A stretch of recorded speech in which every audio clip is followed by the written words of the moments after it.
I've never done this before. I just wanted something that I just wanted to introduce myself. Just you guys can see my face on a real life. Like, okay, this is for Obi. This is what I look like. So you guys can ask me any questions though. If you have anything you feel like you want to know, put it in the chat or just I don't know how this works because I've never used it before. So let's talk. Let's talk, guys. Let's talk. Now, just in case you guys are curious, my name is Fowobi, and I live in Minneapolis. I'm a software engineer, and I do cybersecurity for a living. But I think a lot, and I'm an introvert, so I don't talk that much outside, but our social media here, so But you guys are free to ask me any questions, though. Let's do this. Let me see.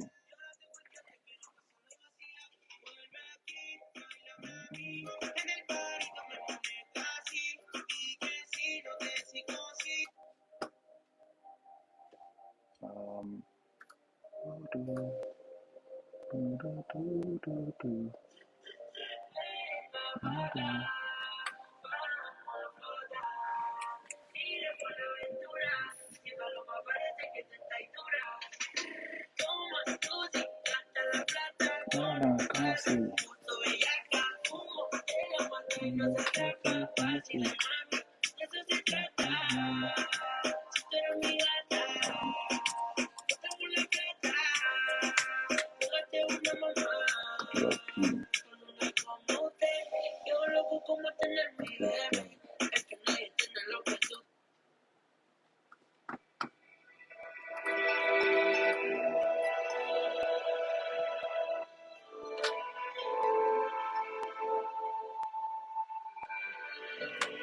Guys, if you have any questions for me, just put it out there, though. I'm here to talk to you guys. You get me? Like, I'm not going anywhere today.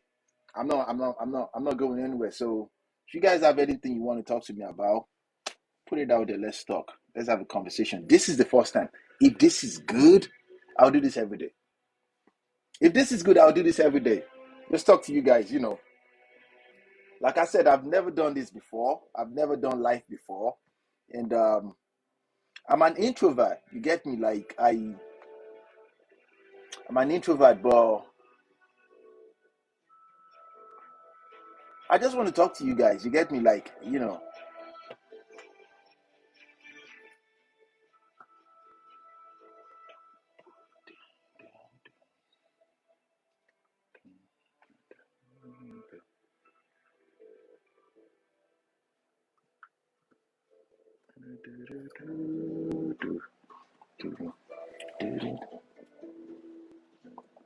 Wow, you guys are 516. I have 516 viewers right now. Look, I feel like this.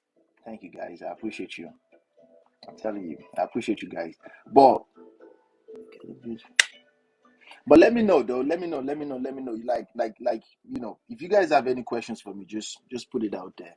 I did a video a couple of days ago and it went like it went on fire, like everybody was going crazy over it. Because I said what did I even say that went viral? I said a lot of things in a couple of days, but I think a lot. Even though I'm an introvert, I think a lot.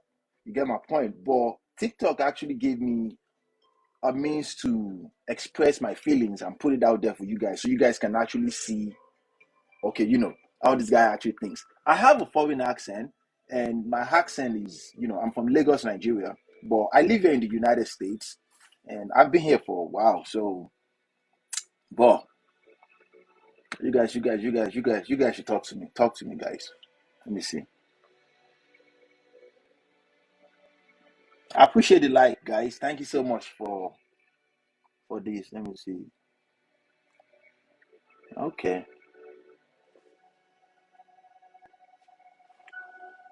Thank you. Thank you. Thank you.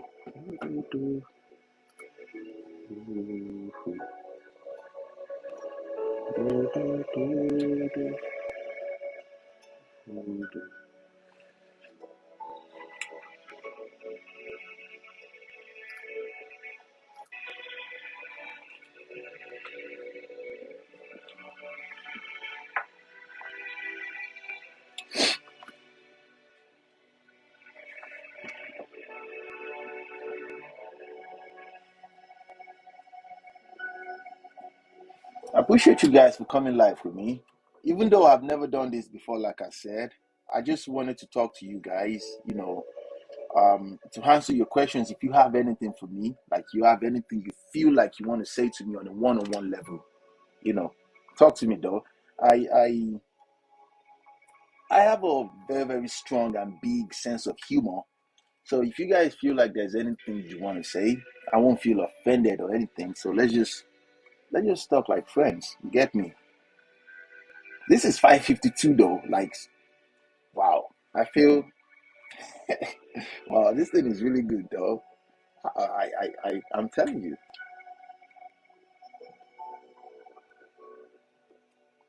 If you have anything you want to talk to me about, talk to me though. Anything. Let me see. Um, a journey into my world. I'll just speak about your journey into tech. I like this question though. You want me to tell you about my journey into manhood and also speak about my journey into tech. When I came into the United States, I had a bachelor's degree in business and psychology. So I started working for a mortgage company in Dallas. I'll take the question from the back and then tell you about the journey from the manhood. Started working for a mortgage company, and then I was a business analyst in Dallas, Texas. It was good experience though. But then I started working with some software engineers because as a business analyst, you work with product managers, product owners, project managers, and software engineers. So my conversations with these guys, they they don't, when they want to explain something to me, especially with in tech or IT, they dumb it down a little bit. And I don't like that because I have a very, very curious mind. So when people talk to me, I want you to express yourself to me in a way that, in the same way you talk to the most intelligent man, because I believe I'm not dumb. So then, one of my contemporaries, watch, it was one of my, my coworkers. He said to me, he said, you're a business analyst. You're not that intelligent to speak the language of software engineers. This was 2016. And I was like, what do you mean by that? I felt offended, but it was being genuine though. So in 2017, I started applying to schools because I wanted to get into software engineering because these guys, they're like geniuses. And even though we all have bachelor's degrees, but these guys were making far more money than I was making more money. Then my salary was around $62,000 in a year, but these guys were making $100,000, conveniently speaking. And it's not like they do anything spectacular. They write codes and they talk intelligently. So I was like, nah, I need to get into tech. So, but because when it comes to books and education, I read books a lot, but I'm not. I won't call myself an educated, like a brilliant person. So I knew I wasn't going to pass the GMAT and the GRA. I wasn't going to pass it because I wasn't that intelligent. I finished my bachelor's degree in 2009. So it's been a long time that I went to school, and that was in 2016. So I now applied to a school in Minnesota, and it was actually one of their best schools. The only reason why the reason why they gave me the admission was because I gave them a genuine reason why I wanted to go into tech. That I'm not that intelligent, but I want to go into tech. So they gave me an opportunity. They said I have to take 8 classes and get B's in all 8 classes. So that's how I got into tech. And I applied to a job. I was doing DevSecOps, which is development security operations. It is a role under cybersecurity. I was working under one of my professors when I first moved to Minnesota in 2000. Who's this? Can we do that? So as I was saying, guys, sorry about that. Like I said, this is the first time I'm doing this. So I was working with one of my professors as a DevSecOps engineer, even though I had no experience. That was how I got into tech. So it was the one that gave me a recommendation after a couple of months. So then I started working for Wells Fargo in Minneapolis. And then I applied to cybersecurity job. Then I took certification in Cisco. So that was when I started doing penetration testing.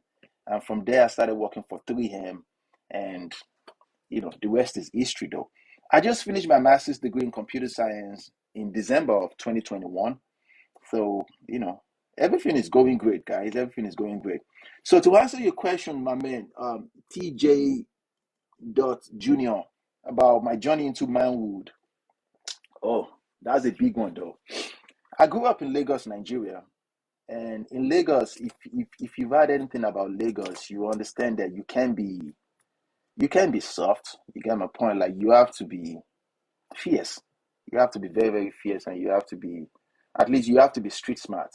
Like street smart. To some extent, you need to know what is going on. So my journey into manhood though, I'm the top nah, not right now. Turn off yes. So I'm the third born of five children, and I have four brothers. No, I have three brothers. So, but you have to be tough though. You get my point. Now, I went to a boarding school for high school, and my experience with women has always been very, very different because I was a shy kid, a very, very shy kid. And at a very, very young age, I came to understand that when you're shy, even though you feel the love for a woman and you're very, very shy, if you're not strong enough, like if you're not if you're not confident in yourself, you won't have a lot of success with women. And I've always known this with them. So that was what prompted my what is that English word? That was what prompted my motivation and the reason why I wanted to understand women nature. So then I started buying books. I started talking to my dad, and my dad actually, let me see. And my dad was one of the ones that that actually showed me the direction of what women are and the state of mind of women. So, with my experience, because I went to a private university in Nigeria, and it's a big deal in Nigeria. If you go to a private school, it's like you have to have rich families and that kind of thing. So that was when I started learning. I started dating women. So when I was in school, I fell in love, and I fell out of love, and that was when I went Sonic. I went Sonic after I fell out of love because then I started dating on a high rate. Like I started understanding women's state of mind. My confidence went up. And that was when I understood that women practice hypergamy. What does that mean? Women date across and they date higher. Men, we date down or anyway. We don't care. We can be multi-billionaires and they or Jack in the Box or McDonald's girl, anybody, we can date any woman that, we don't care about a woman's money. So that was my journey. But then after I fell out of love for my relationship in school, back then, because I finished school in 2009, I went Sonic. That was when I understood that okay, you need to have money as a man. You need to have status. You need to have cliques of men that have influence, that have status too. You get my point? But what is this? What should I invest in? Oh my guy, give me a few minutes though. So TJ Dot Junior. So that was my journey into manhood, and I'm still learning. I'm still here. I'm still learning, and I have a lot of investment portfolios. Because when I came into the United States, I went straight up for the gold. Because when I came here to the United States, I was like 29 years old, and I was a couple of months after I came in, I became 30 years old, and I was a man already. I was a man already, so I went for the gold. There's no reason to play around. I went straight up for the gold, and I make the money, and I invested the money into real estate, into stocks, ETFs, and things like that. So, Lil Chase, big chasing.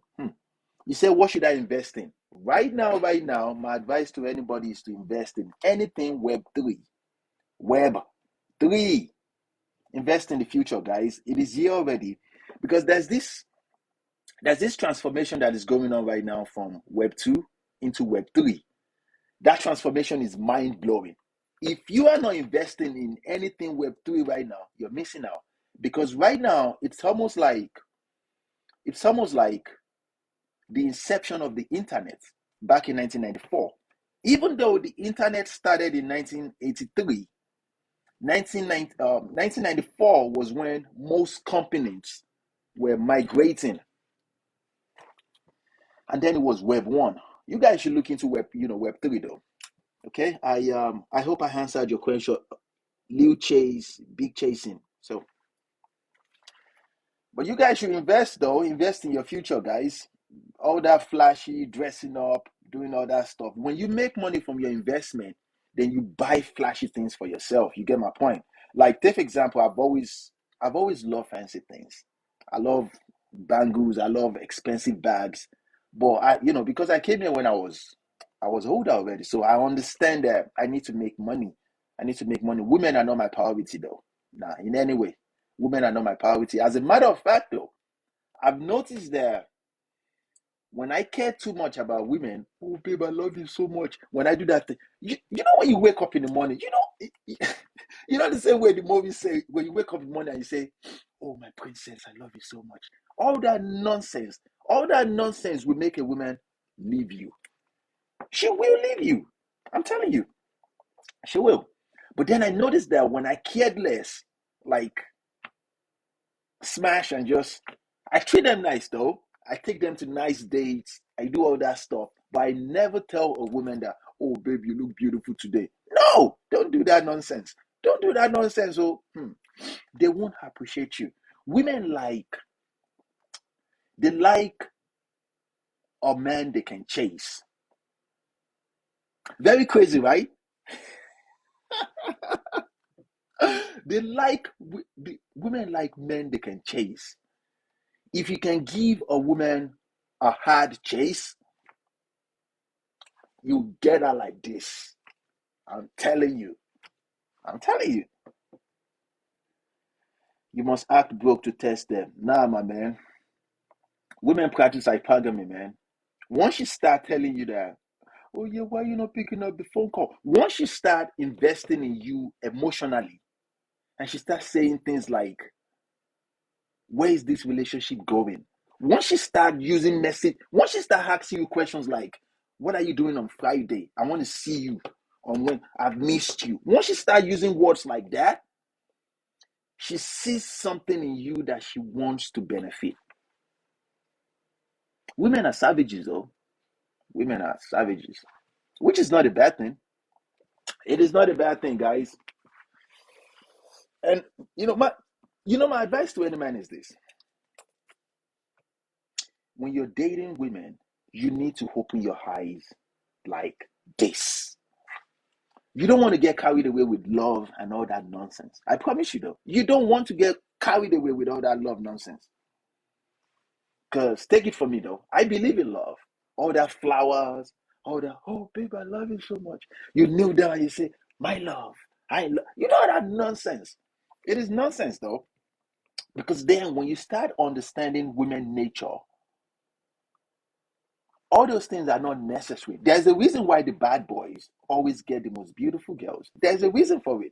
There's a reason why girls they have to have one or two or three kids for the bad boys before they say, "Oh, now I need a man that will love me now." And I get this a lot though, because I live in downtown Minneapolis, and because I work from home, and I go down the street over there to this coffee shop just to have a physical contact with people. And then I meet girls at the coffee shop because I'm a single man and I have no kids. And I smell very good. I do that deliberately though, to pull in the attention of these girls. And when they come, they say, "Oh, I see you here all the time." And they want to hold me down. I be like, "She, I just want to smash." Ta, ta, ta, ta. Okay, so let's see. Women who chase come with masculine energy. That's a big lie, though. That's a very, very big lie.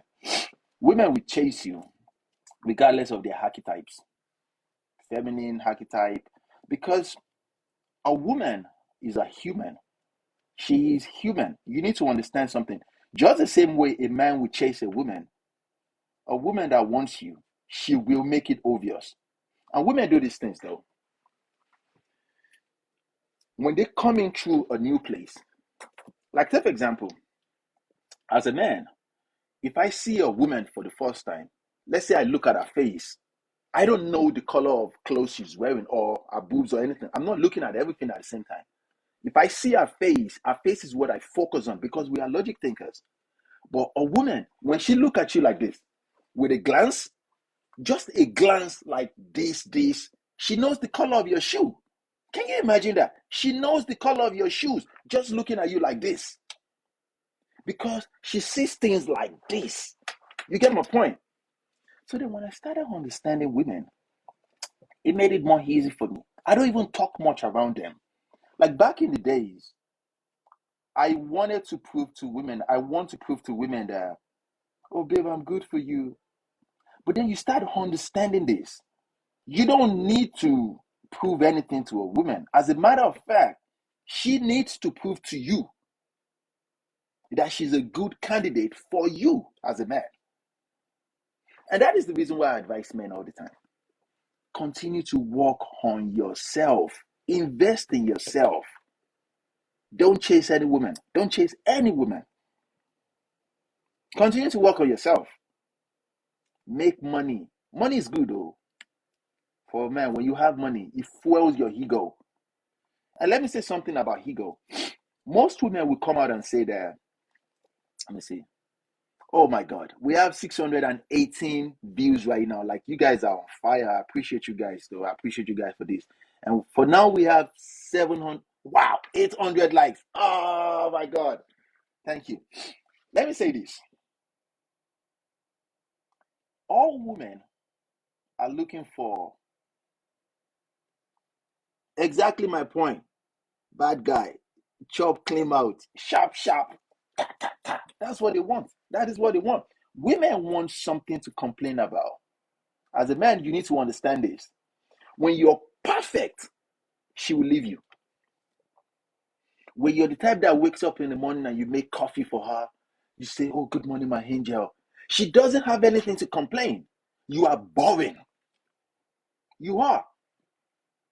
You need to give her something to complain about. What do I mean? Take her to nice dates.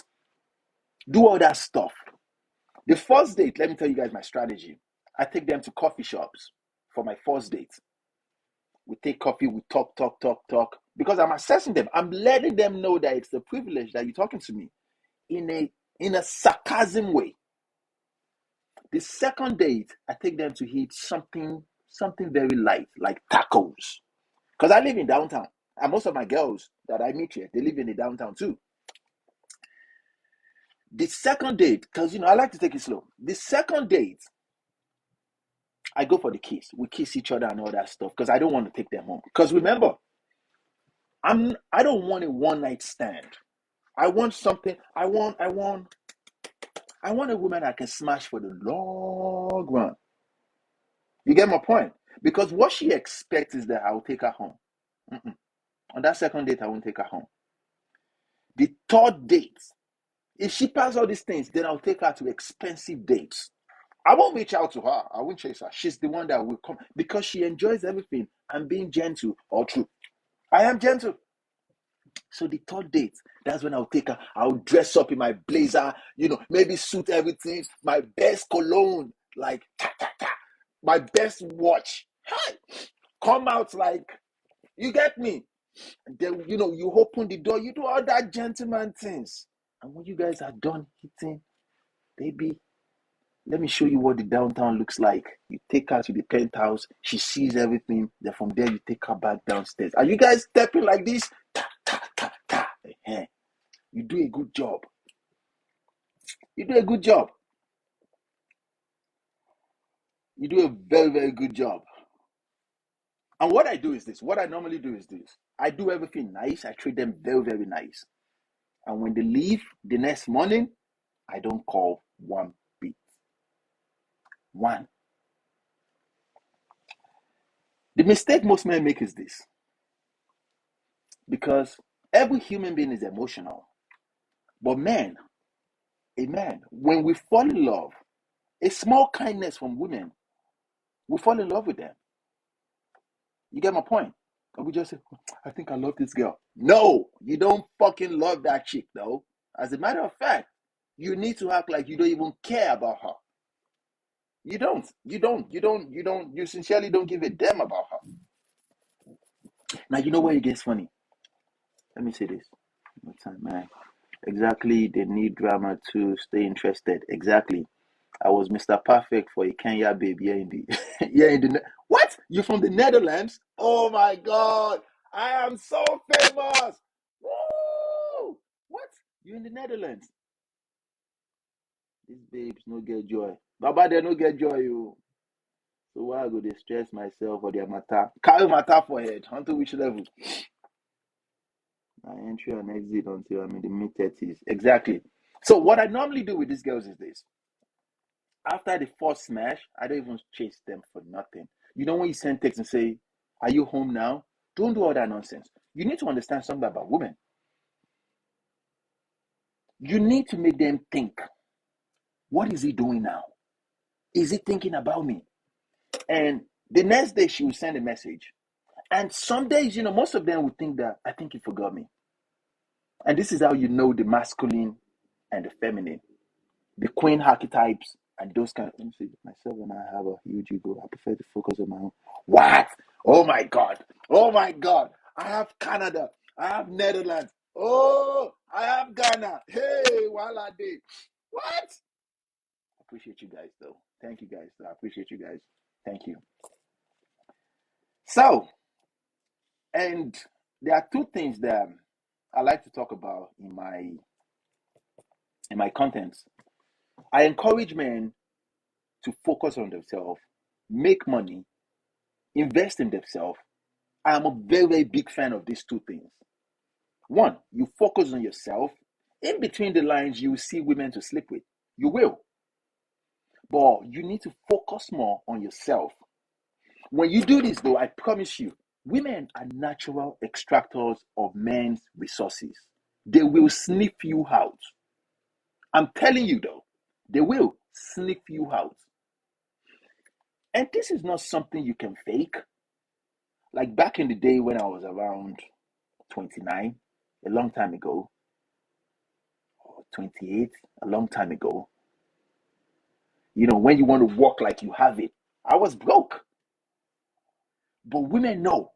Just having a conversation with me, they know that I'm not about that life. Now,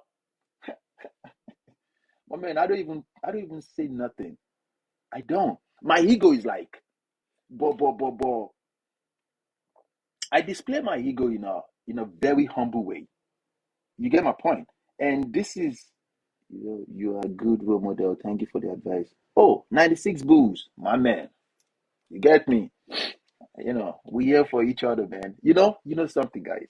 As men, we need to pass down scripts like this for ourselves because the dynamics of the dating market, it is getting crazy, man. So we need to talk about things like this for ourselves. You get my point? Like back in the days, my dad encouraged me to have inner circles.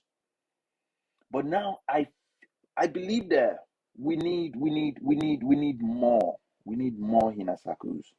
You get my point? Something like you guys are my inner circle. Now, I have inner circles though, but you guys are still part of my inner circles. If I learn anything, I'll tell you guys. If I learn any investment that I'm doing right now, I'll tell you guys. And I told you guys already about the Web3, which is the concept of investing in the future. Now, one other thing I want to say is this. In my comments from yesterday and today, I see a lot of people laughing about my accent. Oh my God, you talk like Wakanda, or you talk like T'Challa. Listen, I have an African accent. Hmm? It is not a big deal. It might be a big deal to you. I sincerely don't care. Now, you know something? The girls, they love it because it means I'm different. I'm different from their men. I am. There was this one time I met this girl at the coffee shop. She has a PhD in computer science, and I have a master's degree in computer science. So she's a professor. She's teaching in one of the schools in Minneapolis. And then I was in school. Then we were having conversation. I walked up to meet her. I normally don't do cold approach. Who's this? I'm in I'm in Toronto. Who's in Toronto? 96 Bull. Let me see. Wow, 96 Bull, you in Toronto? Oh my God, two guys in Toronto. I appreciate you guys. You're a good mother. Thank you for your advice. Yeah, thank you, mom. So when I walked up to meet this chick, I didn't even know she was a professor or anything, but she was a beautiful Caucasian. And I feel the need that let me cold approach her. Because I don't like to cold approach women because I like them to give me this sign, like look at me a couple of times and I see that okay, she finds me attractive before I make my move. But this one, she wasn't looking at me or nothing. I made my cold approach. I said, "Hey, how you doing? I was sitting over there and I saw you, find you attractive. Just thought I come talk to you. What is your name?" Then we started talking. She said, "What do I do for a living?" I said, "I do cybersecurity." She said, "Oh my God, you're a software engineer." Yeah. I said, "What do you do?" She said, "She's a software engineer too, but she's also a professor." Wow, you're a professor? But then, most people lie about being a software engineer. This is not something you want to lie about because people will test you. Then I started, then we started talking back to back. Then she started asking me things about database, about artificial intelligence, machine learning, and those kind of things you know, and I defended myself well. So the next day we went for coffee dates, and that was the very, very, very, very first woman that I would say that I smashed on the first day. I don't like to do it on the first day. I like to take things slow, but women are changing. You guys should bring the questions in though. Let me know. Let me know what you guys want me to talk about. What do you want to know? You guys should talk to me, guys. Talk to me, talk to me, talk to me. Talk to me nice. Let's see. What is this? New followers, good connection. Guys, you guys should feel free to ask me anything. Anything. Ask me anything. What do you guys want to know? What do you guys want to talk to me about? Normally, I don't do this, but from the comments from yesterday and today, I feel like most of you would like to talk to me and that kind of thing. So, Nigeria accent work here all the time. P bands, of course. P bands, where you did?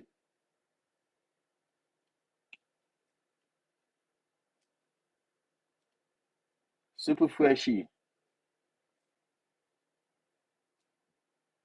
I appreciate you guys for coming out, though. If today is good, I'll try and do this every day. Even though I have busy schedules, but I'll try and reach out to you guys every day and we can talk and we can be friends. Let me see. Moi, why, one. Okay. So focus on you and women will come. Of course. You need to focus on yourself though. This is my advice to any man. You need to focus on yourself though. Because if women are hypergamist and women practice hypergamy, which is the concept of dating across or higher the ladder of this economical ladder, women will never, for a man like me that believe in love, I used to think that it's possible for a rich kid, a woman that has money and just see a broke man just say, "Oh, you have a lot of ambition. I love you now." No, it would never happen. She would never give you the opportunity.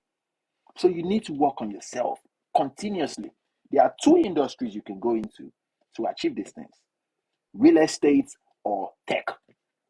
Maybe sales or marketing. But you can go on the marketing side of of tech or the marketing side of real estate. You guys can do it. Once you become your full potential, I promise you though, you'll get chicks. You'll get chicks.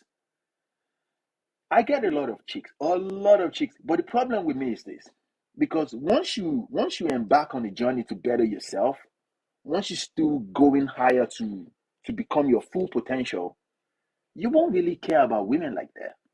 You won't. You have a couple of them you smashing on the side, but they won't. They are not your priority. If that makes sense, you would never make a woman your priority. As a matter of fact, she can never be your priority. If you get married to her, or she divorces you, or she leaves you, or she breaks up with you, she must never. And her sole duty, once you bring a woman into her life, what she wants the most is to capture your attention on a 100% scale. You must never give a woman that joy. As long as she doesn't have that, she'll stay with you for a very, very long time. But once she knows everything about you, once she knows your strength, once you're that kind of person that cries a lot, "Oh my God, my life is like this," and she sees that about you, and she knows that your money game is nothing, because she will leave you. And if she doesn't leave you, she will have sex with somebody you know. You see, women are, they are not strange. You need to understand something about them. Women are, they are weird in a funny way. Like, take for example, if you don't give a woman too much attention, like let's say you get married to her, you're not having sex, you stop having sex with her, you stop listening to her and this kind of thing. She can just go out with her friends and go have sex with a stranger. And when you find out, she'll say, I felt lonely, I just had to suck dick. You felt lonely, so you felt like you have to do stupid things. And this is the brain of a woman. But once you understand that she needs she needs a man there. Other men wants other she wants a man that other men wants to be like and women wants to be with. Once you understand that one fact about women, like take for example, women are weird.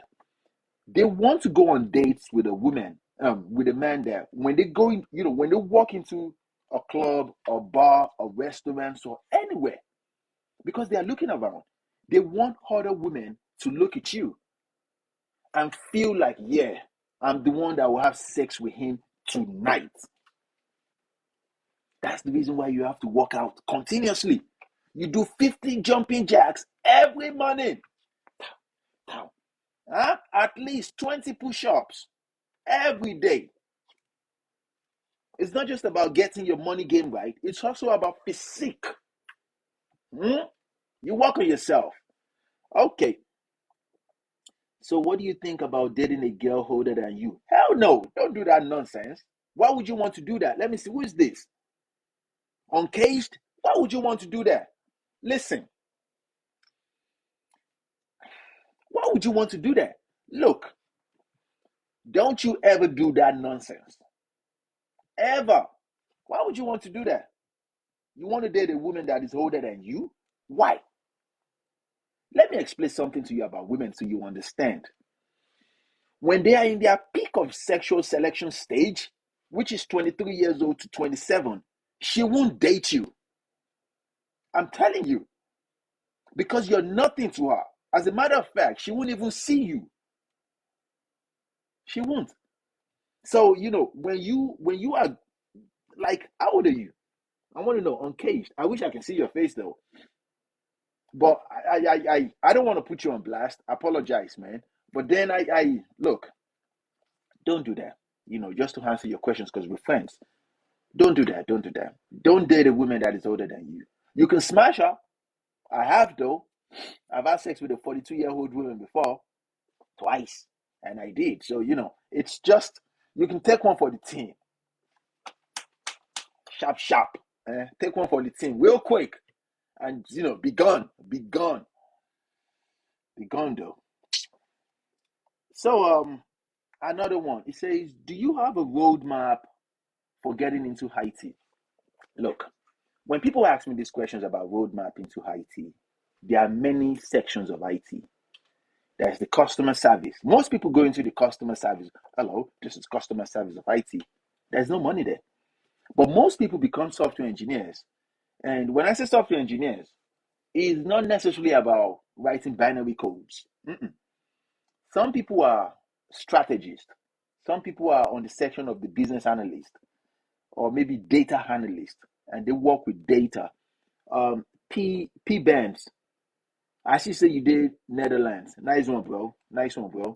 So of course, Chicago Cosmo. Of course, the professor is older than me, but no way too older though. He's like 5 years older than me. He's like 5 years older than me. He's Chinese. He's not.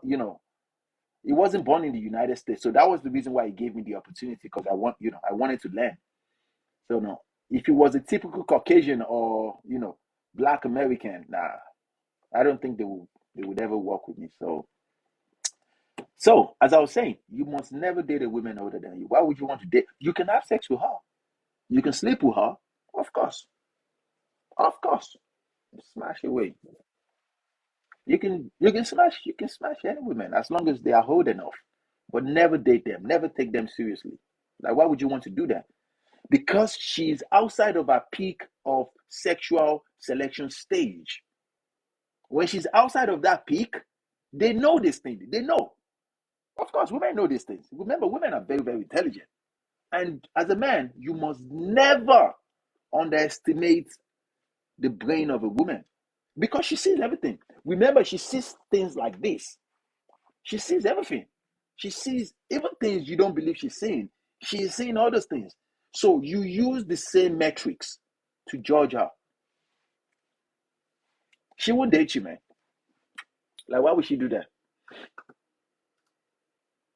And I don't blame her. In any way, I don't blame her.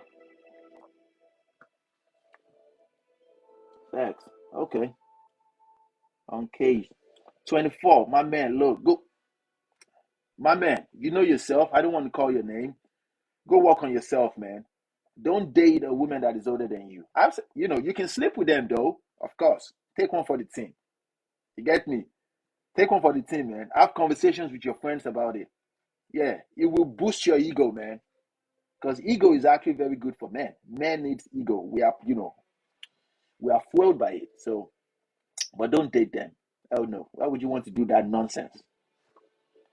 Work on yourself, man. Once you clock 30 plus, you're on your journey towards your peak of sexual selection stage. My man, when you pick that stage and you have money, you have money, you pick and choose like this and you just be giving them. You just be giving them. But then, you don't really have time for them because you become very obsessed with yourself.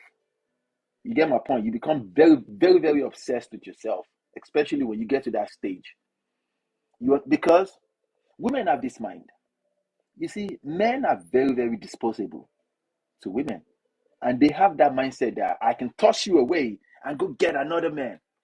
Yeah, they have that mindset. So as a man, you need to use that same metrics to judge her. Once you get to that stage of sexual market selection stage, as a man, you need to judge her with that same metrics. She's disposable. If she doesn't follow whatever you're saying, you cut that bitch off. Like, you cut her off. Oh, but I think I love her. No, you don't fucking love her. Love who? She doesn't love you. It took me a very, very long time to understand that. When a woman starts running after you, say, oh my God, but I love you. She's lying. She doesn't fucking love you. Because women love opportunistically. Hey, do you know what that means? It simply means that she's benefiting something from you to say she's in love with you. She doesn't love you. No, she doesn't in any way. She doesn't. She can never say, oh yeah, but I'm in love with you. No. And one other nonsense I don't like, let me see. One other thing I don't like is when people say, I need a partner. Oh yeah, she's my partner. Nah. And I say this to these chicks though, even though none of them are my girlfriends, none of them are my fiancé or nothing. I can never be your partner. I am a man. You can either be, because I like definitions. You can either be my wife, my girl, or my friend. If you're my friend as a woman, I am smashing you. We are sleeping together. We are sleeping together. But I can never be any woman's partner. Oh yeah, we're partner. This is 50-50. All that nonsense 50-50. No, it is 100%, 100%. So he said something. He said, "I love the conversation, bro. Powerful, man. Progression. Thank you, man. I appreciate that." But the problem is this: most men don't know their value. Men don't know their value because sex doesn't come easy for us. And when you're young like that, because remember, when a woman is in when she's in her peak of sexual selection stage, she will cut you off. She will treat you like you're nothing. She will. And most women will say, oh yeah, you must be hungry. Who hurt you? Nobody fucking hurt me. I just had high hope now. I am fucking intelligent now. Like, nah, I've come to understand this that nope, fuck that. And you guys should do the same. Continue to work on yourself. I can't emphasize the importance of this. Last week, remember the coffee shop I told you guys that I go to down there? I went to this coffee shop. You see, when you have money, you meet other calibers of men that have money, and you guys will synchronize together and do powerful things. I went down there to the coffee shop. Like I said, I'm making money. I have money now. So then I met this guy. He came up to me and he said, "You have my bag." I said, "What bag?" Then he showed me his bag. He's talking about this bag. This is my laptop bag. It is Goyard.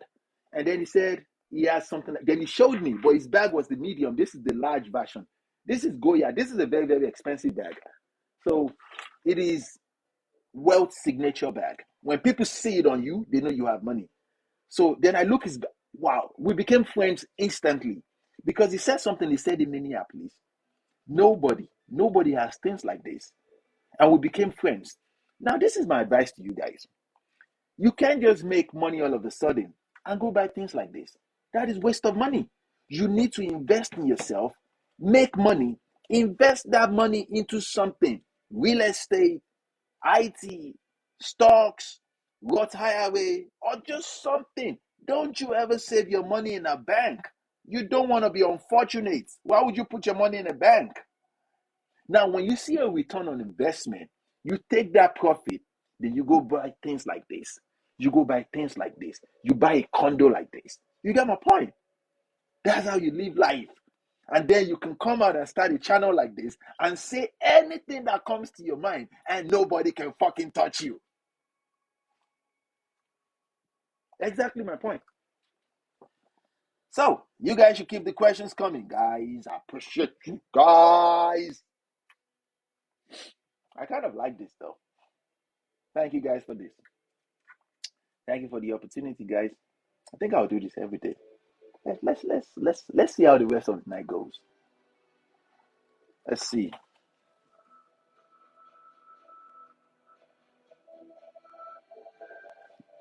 So if you guys have any questions, just feel free to put it out there. So my guy, 24 years old, keep making money, man. Keep making money. I promise you, man. You will get there. It's nothing to rush, though. It's not just about making money.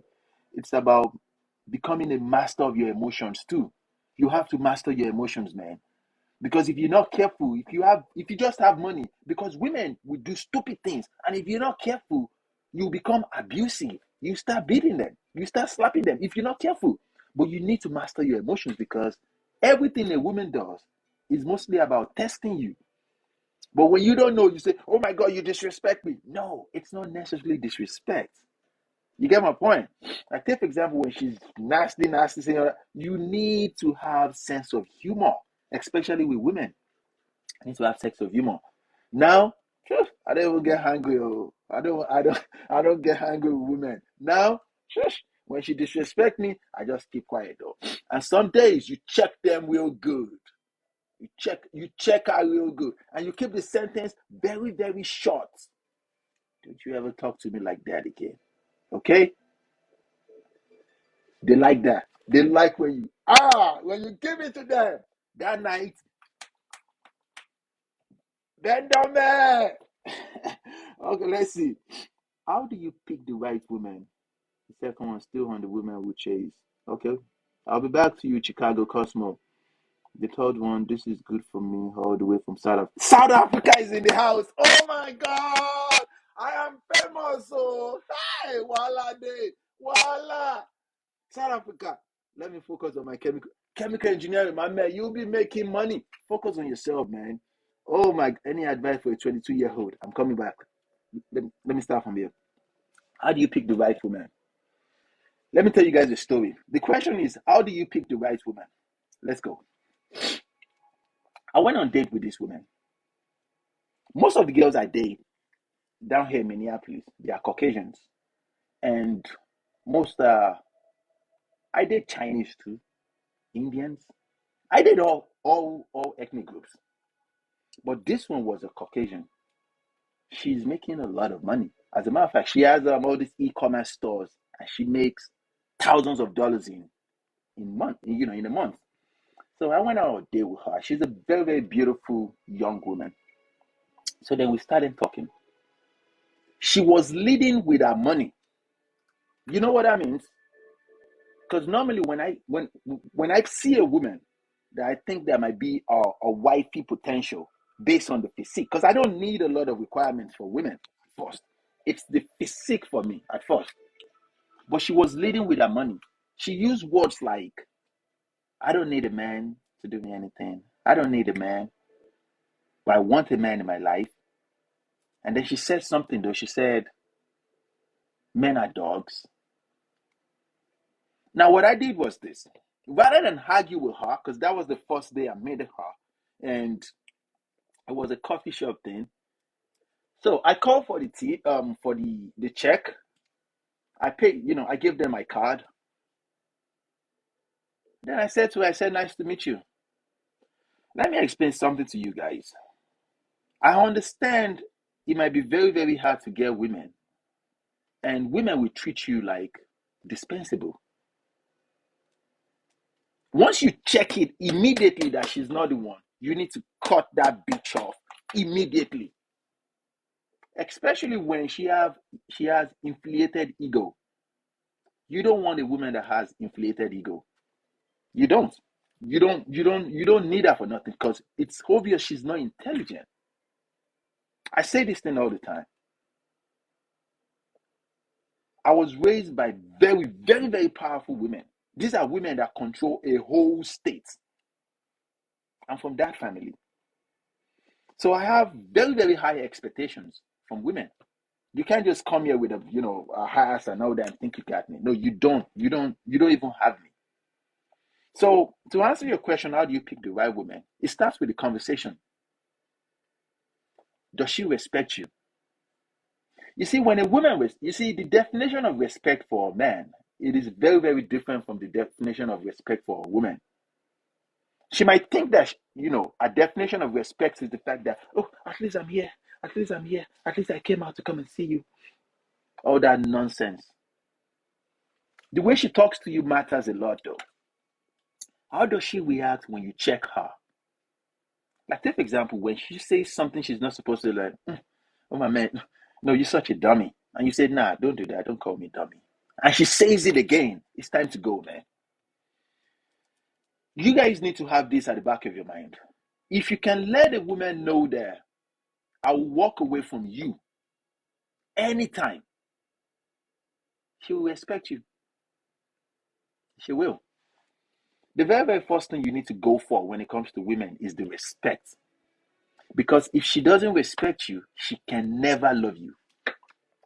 As a matter of fact, she will maltreat you. She will maltreat you. She will step on your face. You don't want no woman to step on your face. Hell no. Like, come on now. That doesn't make any sense. No woman should have that kind of power over any man. No woman. None of them. So how I pick my women, it starts with the conversation, man. And I've met beautiful women, gorgeous looking women, women with good careers, and women with beautiful family backgrounds and all that nonsense. It's the way they talk, the way they carry themselves. And one thing I do is this: my attention is a currency. I don't give my attention to all women. My attention is a currency, though. It has to be. So you guys should do the same thing. You should do the same thing. Always do the same thing. If if she's not presenting herself well, let that bitch go.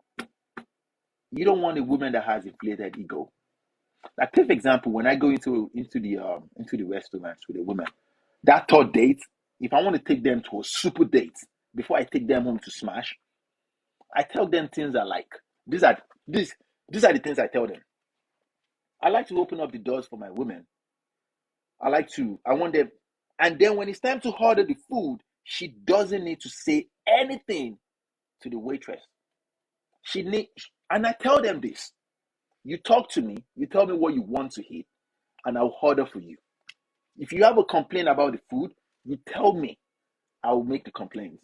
Does that make sense? Automatically, I'm setting boundaries to let them know that I am a masculine man and I want to be in the place of power. Being your feminine, I'll take care of you. So when I set boundaries like this, and she doesn't fucking listen to something this small, shush. You see, women love sex just as much as men love sex. If you can hold those attention and just let them that, I have to, I have to walk away, man. You get my point. And women will say this though, that, and women will say this because most men will invest in women, spend a lot of $100 or something. It's a lot of money for most men. It's not a lot of money for me. So even after spending all this money on dates, shush, I will still cut you off, man. I will. Because respect is very, very, very important to me. I will never let a woman disrespect me. Never. But when she plays by the rules, it means that she can follow my lead. And these are testings you need to give to a woman. You must let them know that okay, this is how I like my things to be. And then you watch. Watch. You need to watch. There are some women that like to feel like they are the shit. In my world, you're not the shit though. I am the man. When you respect yourself, I will respect you. Period. So let's see. Still on the women who chase. Still on the women who chase. Women who chase. What does that mean? Chicago Cosmo. Still on the women who chase. If I understand the question correctly, um, women who chase. Oh, I think I get that. I was saying something about yeah. If you put yourself in the position of power, like let's say you're working on your craft, like for me though, I have investment portfolios, I have real estate portfolios, and I make a lot of money on the side. But then I have a full-time job as an IT man. You get my point? I let them know that okay, this is how my schedule is, and this is how it is. If they text me 9 o'clock in the morning, I'm not ignoring your message. I'm just busy. You get my point? And women like this. Remember, women like men they can chase. You see, there are so many beautiful women out there. So many beautiful women out there. But there are there are very, very, very, very small percentage of successful men out there. Very, very small successful men out there. And women know these things. They all want the best of the best apex. Now, when you become successful and you get to that peak of sexual selection stage as a man, you need to use that to your advantage. You must never date a woman that is outside of our peak sexual selection, which is 23 to 27. Once they're outside of that stage, don't touch them. A woman that doesn't respect you, you must let them know that I have options. You get my point? Women like men that have sexual options. Once you are done, once you make it obvious to a woman that, oh baby, you're the only one I love you so much. You are done, oh, you are done. Because she will use it to her advantage. And because her subconscious is the savage, she will destroy you.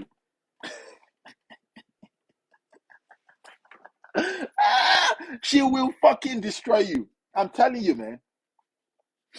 So even when she is the best of the best, like let's say you have five chicks, or let's say you have five of them, even though she is the best that you like the most of those five, you must never tell a woman that, babe, you're the best one I'm dating, right? You must never do that nonsense. You must never do that nonsense. Once you do that nonsense, she will fucking leave you. Hmm? You have to keep pushing the boundaries. Don't disrespect her. Make sure that every time she comes around, you make it a good experience, man. a very good experience. Don't complain. When she's talking about her job, and not just listen. Keep quiet like this and just, okay, okay. Do you want something to drink? Just do that. Every time she comes around, give her a good experience. The sex, make it count. Make it count. Take one for the team. Take one for the gang. You get me? So, another one. Okay, this is good. It said, oh my God. It said this is no, no, no. Wait. It said this is good for me all the way from South Africa. My man, shout out to South Africa, man. I appreciate you. Let me focus on my chemical engineering degree. Of course, man, as you should. Chemical engineering, my man, you will be very, very powerful. You will pick and choose. These girls, you will pick and choose, man. Take it from me. So, Real Nate, he said, any advice for a 22-year-old? My man, I hope you're in school though. And this is your time to shine though. Do you have any investment in Web3? If you don't have any money to invest in Web3, you should learn how to create blockchains and start selling your service on Fiverr or all those sites. You should be making money now. This is your time though.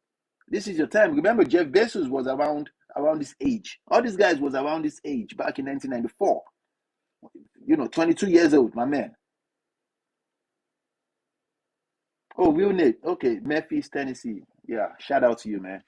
But and one thing you should avoid right now, though, because obviously you're an American, you don't want no baby mamas right now, man. I hope you don't have kids right now, man. Be careful out there, man, because you haven't reached your peak. You haven't. You're yet to reach your peak of sexual selection stage as a man. You need to get to that. You guys need to get to that stage to see the benefits of what I'm saying. When I told you guys my age, you guys don't believe me. Oh my God, you look like you too. Nah. Look, that's my age. That is my age, though. I'm 37 years old. Money, money is good, my friend. And it fuels your ego. You talk differently to these girls. Not in a rude manner, but you are nonchalant. You see, when a woman is nonchalant, it is not sexy. When a man is nonchalant, it is sexy. Women love it when you're nonchalant, when you can say anything that comes to your mind. But most women that are making money, they have these masculine traits. They think it is sexy because they find it sexy. And you know what I do? It depends on how bad she is. Some days I just cut them off. And some days I just take them back to my place, smash, or I take them to a hotel, smash a couple of times. If they live in the downtown, as I live here, I don't take them to my place because most of them can be very, very aggressive. Oh my God, you have sex with me. You have sex with me once and you don't call me again. I mean, like, woman, it's just one time. Don't kill. It's just one time. Calm down. So, Chicago Cosmo, those women are savage the same way she pursue with that masculine energy she will sleep with. Also need to be careful about the quiet, shy ones because men love them and pursue them even more. Of course, careful. At least the very attractive ones. Look, you need to understand something about women. Just because a woman is quiet and pretend to be shy, that doesn't make her the one. From my experience, though, the shy, quiet ones, they are the dangerous ones. Ah, they are the dangerous ones. So they are fucking dangerous, very dangerous. I'm telling you, I can't even begin to emphasize this. They are very, very dangerous. So you need to, normally though, I guess because most men don't get sex like that. So most times we tend to take the bullshit from women. Oh yeah, but I love her. No, you don't love that bitch. You do not. In any way, you don't love her. In any way, you don't.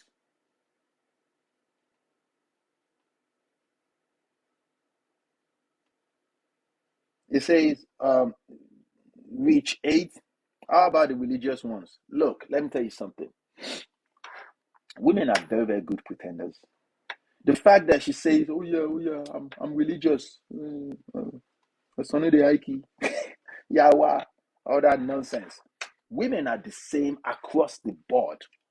I have met a lot of women. I can say this to you guys because we are friends now. I have slept with women in all continents of the world. Not all countries, don't get me wrong. I never said countries.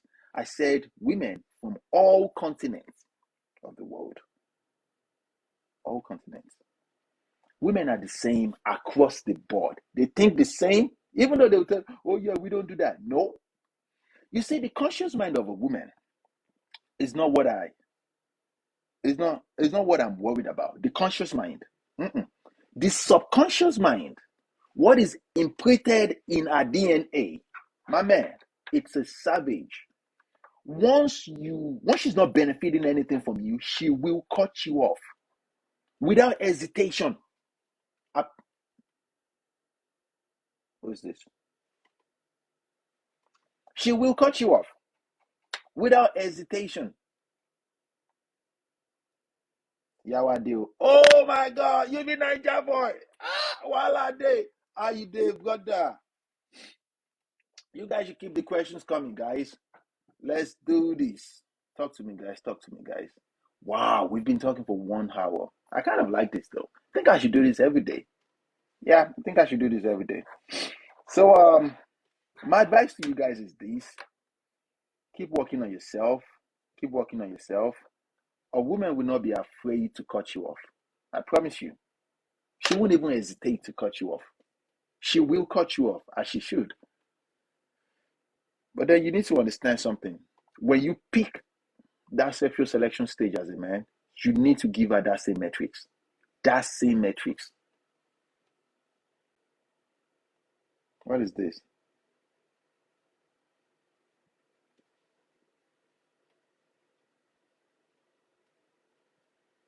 What is this?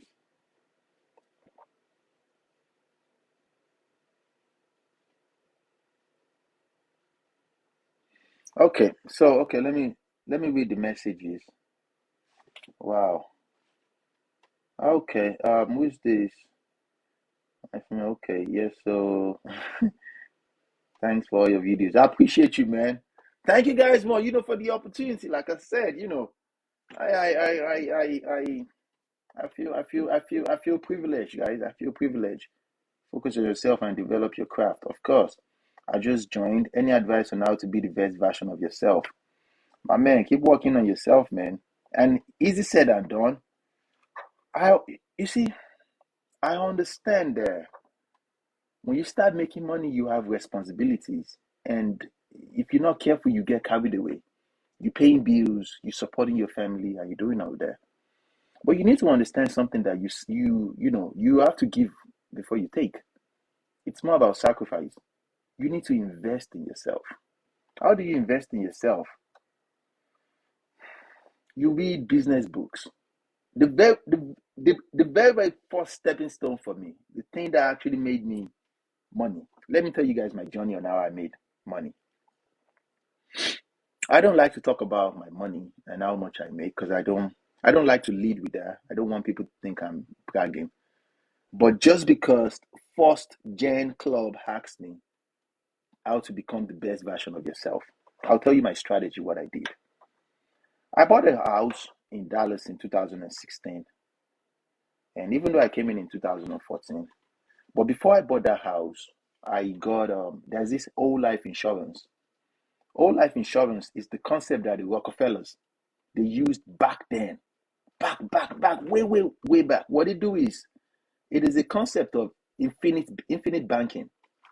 When you open whole life insurance, normally you're supposed to pay. Let's say you pay $100 every month, or let's say you pay $40 every month. $40 every month for $100,000. What the rich people do is this: they go to a credit union bank or to a bank or whatever. They borrow, let's say, $10,000 or $20,000. They put that money inside this whole life insurance. They deposit the money in whole life insurance. Couple of days after, what is this? The message you display. No, no, no, no. So they put that money in whole life insurance. So when I learned that okay, when you put that money in whole life insurance, a couple of days after, you come back to meet these whole life insurance people, and you borrow the money out. Just like the money is still visible in that account, but you borrow the money out, then you use the money to go do whatever you want to do. So it's good for tax benefits and all that. So I did that repeatedly. So I had this bank in Texas called Texoma Credit Union Bank. I borrowed money from them to do e-commerce back then. I was selling on eBay because I just came to the United States, man. So, 2014, 2015, I was selling on eBay. I was buying things from China. I was, flipping things. So when I bought a house, then I started renting a part of my house out. Then I was making money from it. I wasn't going to flashy parties or anything, but I was still buying expensive things. Then I didn't really understand it because that was my first time of seeing money, money, money. But then I learned the concept of using my house to borrow money again. So then I bought other properties, moved to Minnesota, started buying houses. Then I learned how to invest into cryptocurrency. And then I went poof. To answer your question, my man, when you're making, let's say you make $2,000 in a, or let's say you make $3,000 in a month, which is a minimum, like small money, at least most people will save $500 in a bank. You must never do that nonsense. Save money in a bank. Why would you want to do that? You must find a way to invest that money. That is the reason why I recommend to everybody to read business books, business news, what is going on out there. And you need to follow the money. The rich people that you see, you guys should go to the website and type, where does Nancy Pelosi, what investment portfolios does she invest in? You will be amazed. You need to follow whatever these guys are doing. This is the fastest way for you to make money. Or better still, you guys can open a Roth IRA. What is it? How can I flip this camera? Okay, they won't let me. I don't know how to use this application that much. I just started, so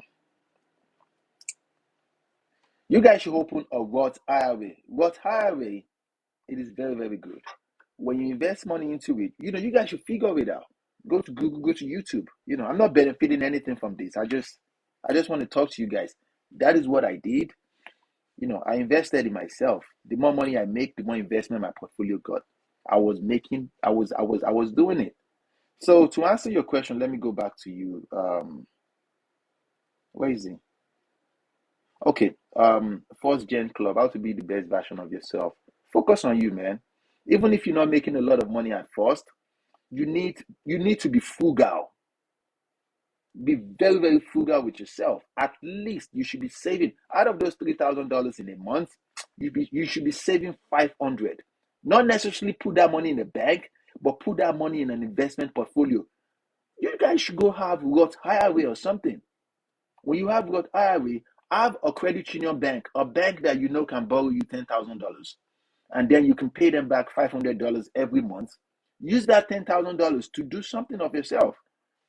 Now go learn real estate, how to buy real estate portfolios. You can buy office space.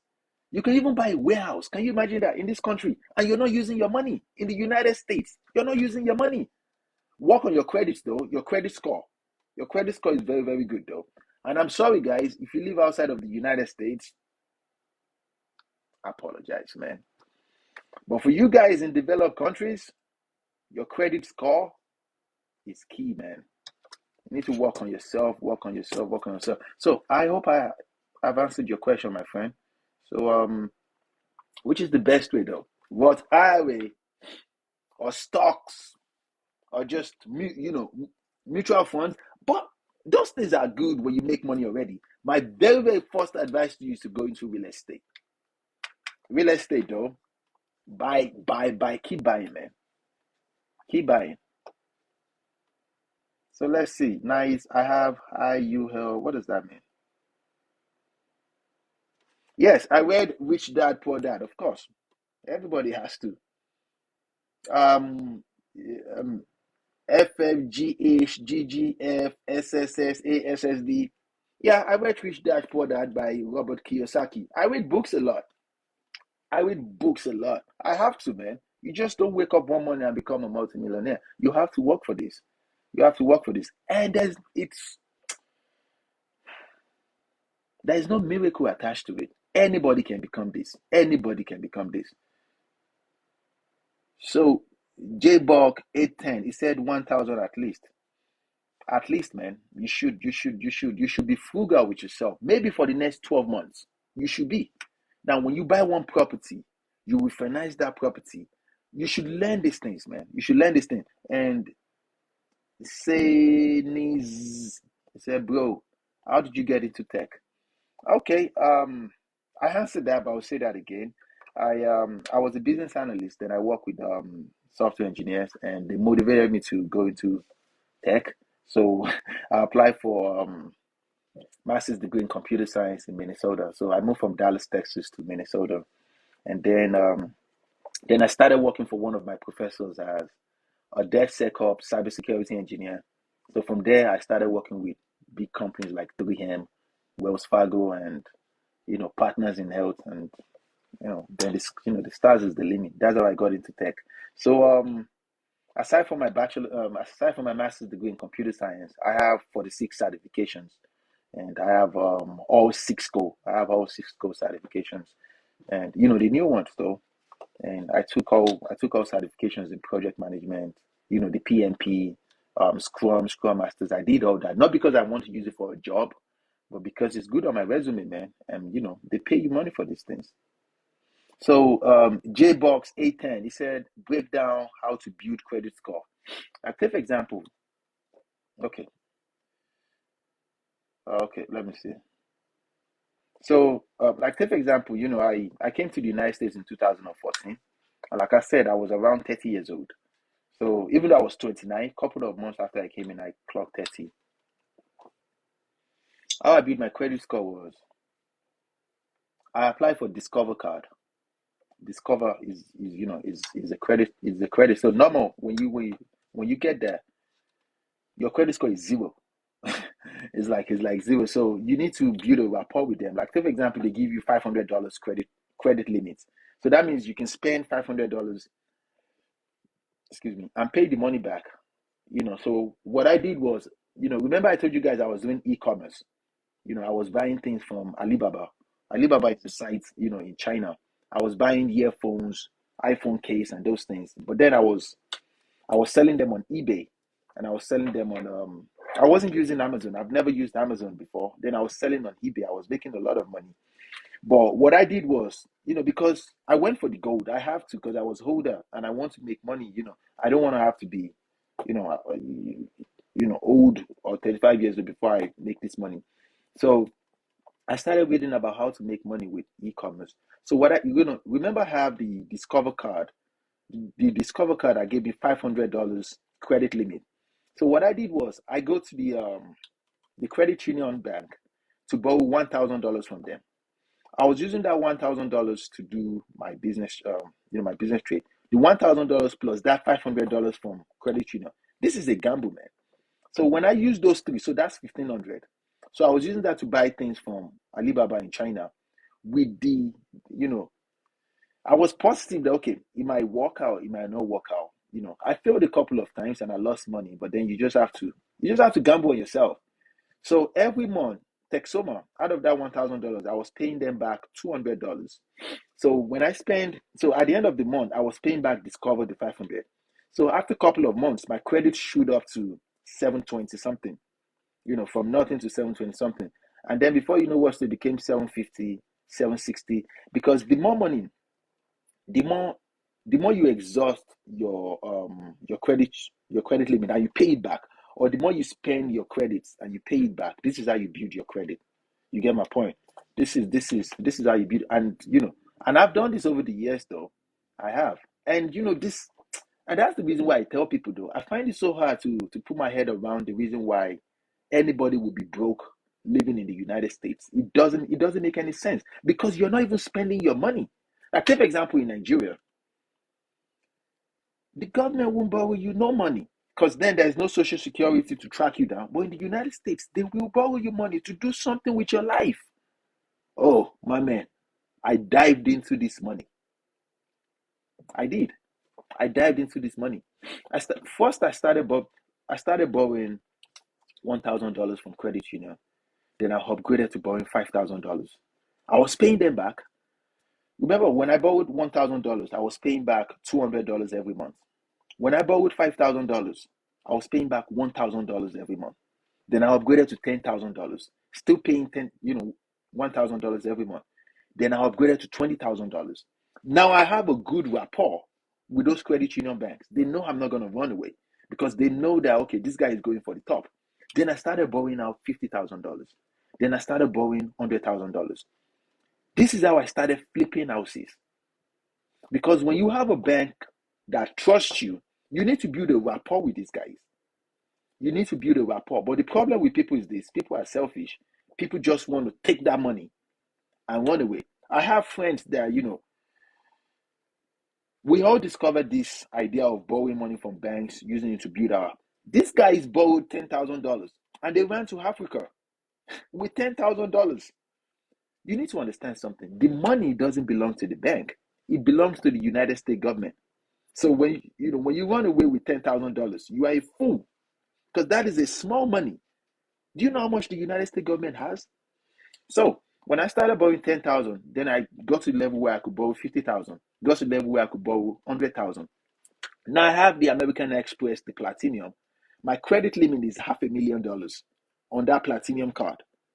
So the more you build a rapport with them, it shows on your credit that, okay, you have a good relationship with this bank. It shows, and they will love you for it. When they have options, though, when they have business opportunities, they will reach out to you that, okay, we have this business opportunity. They will even take you out to lunch. Can you imagine that? A bank sending me plane ticket in Minnesota. They want me to come to Dallas because they want to buy me breakfast, because they want to buy me lunch, they want to buy me dinner. You get my point? And when you tell people, though, like people say, and I be like, are you just fucking dumb? Like, these things happen all the time.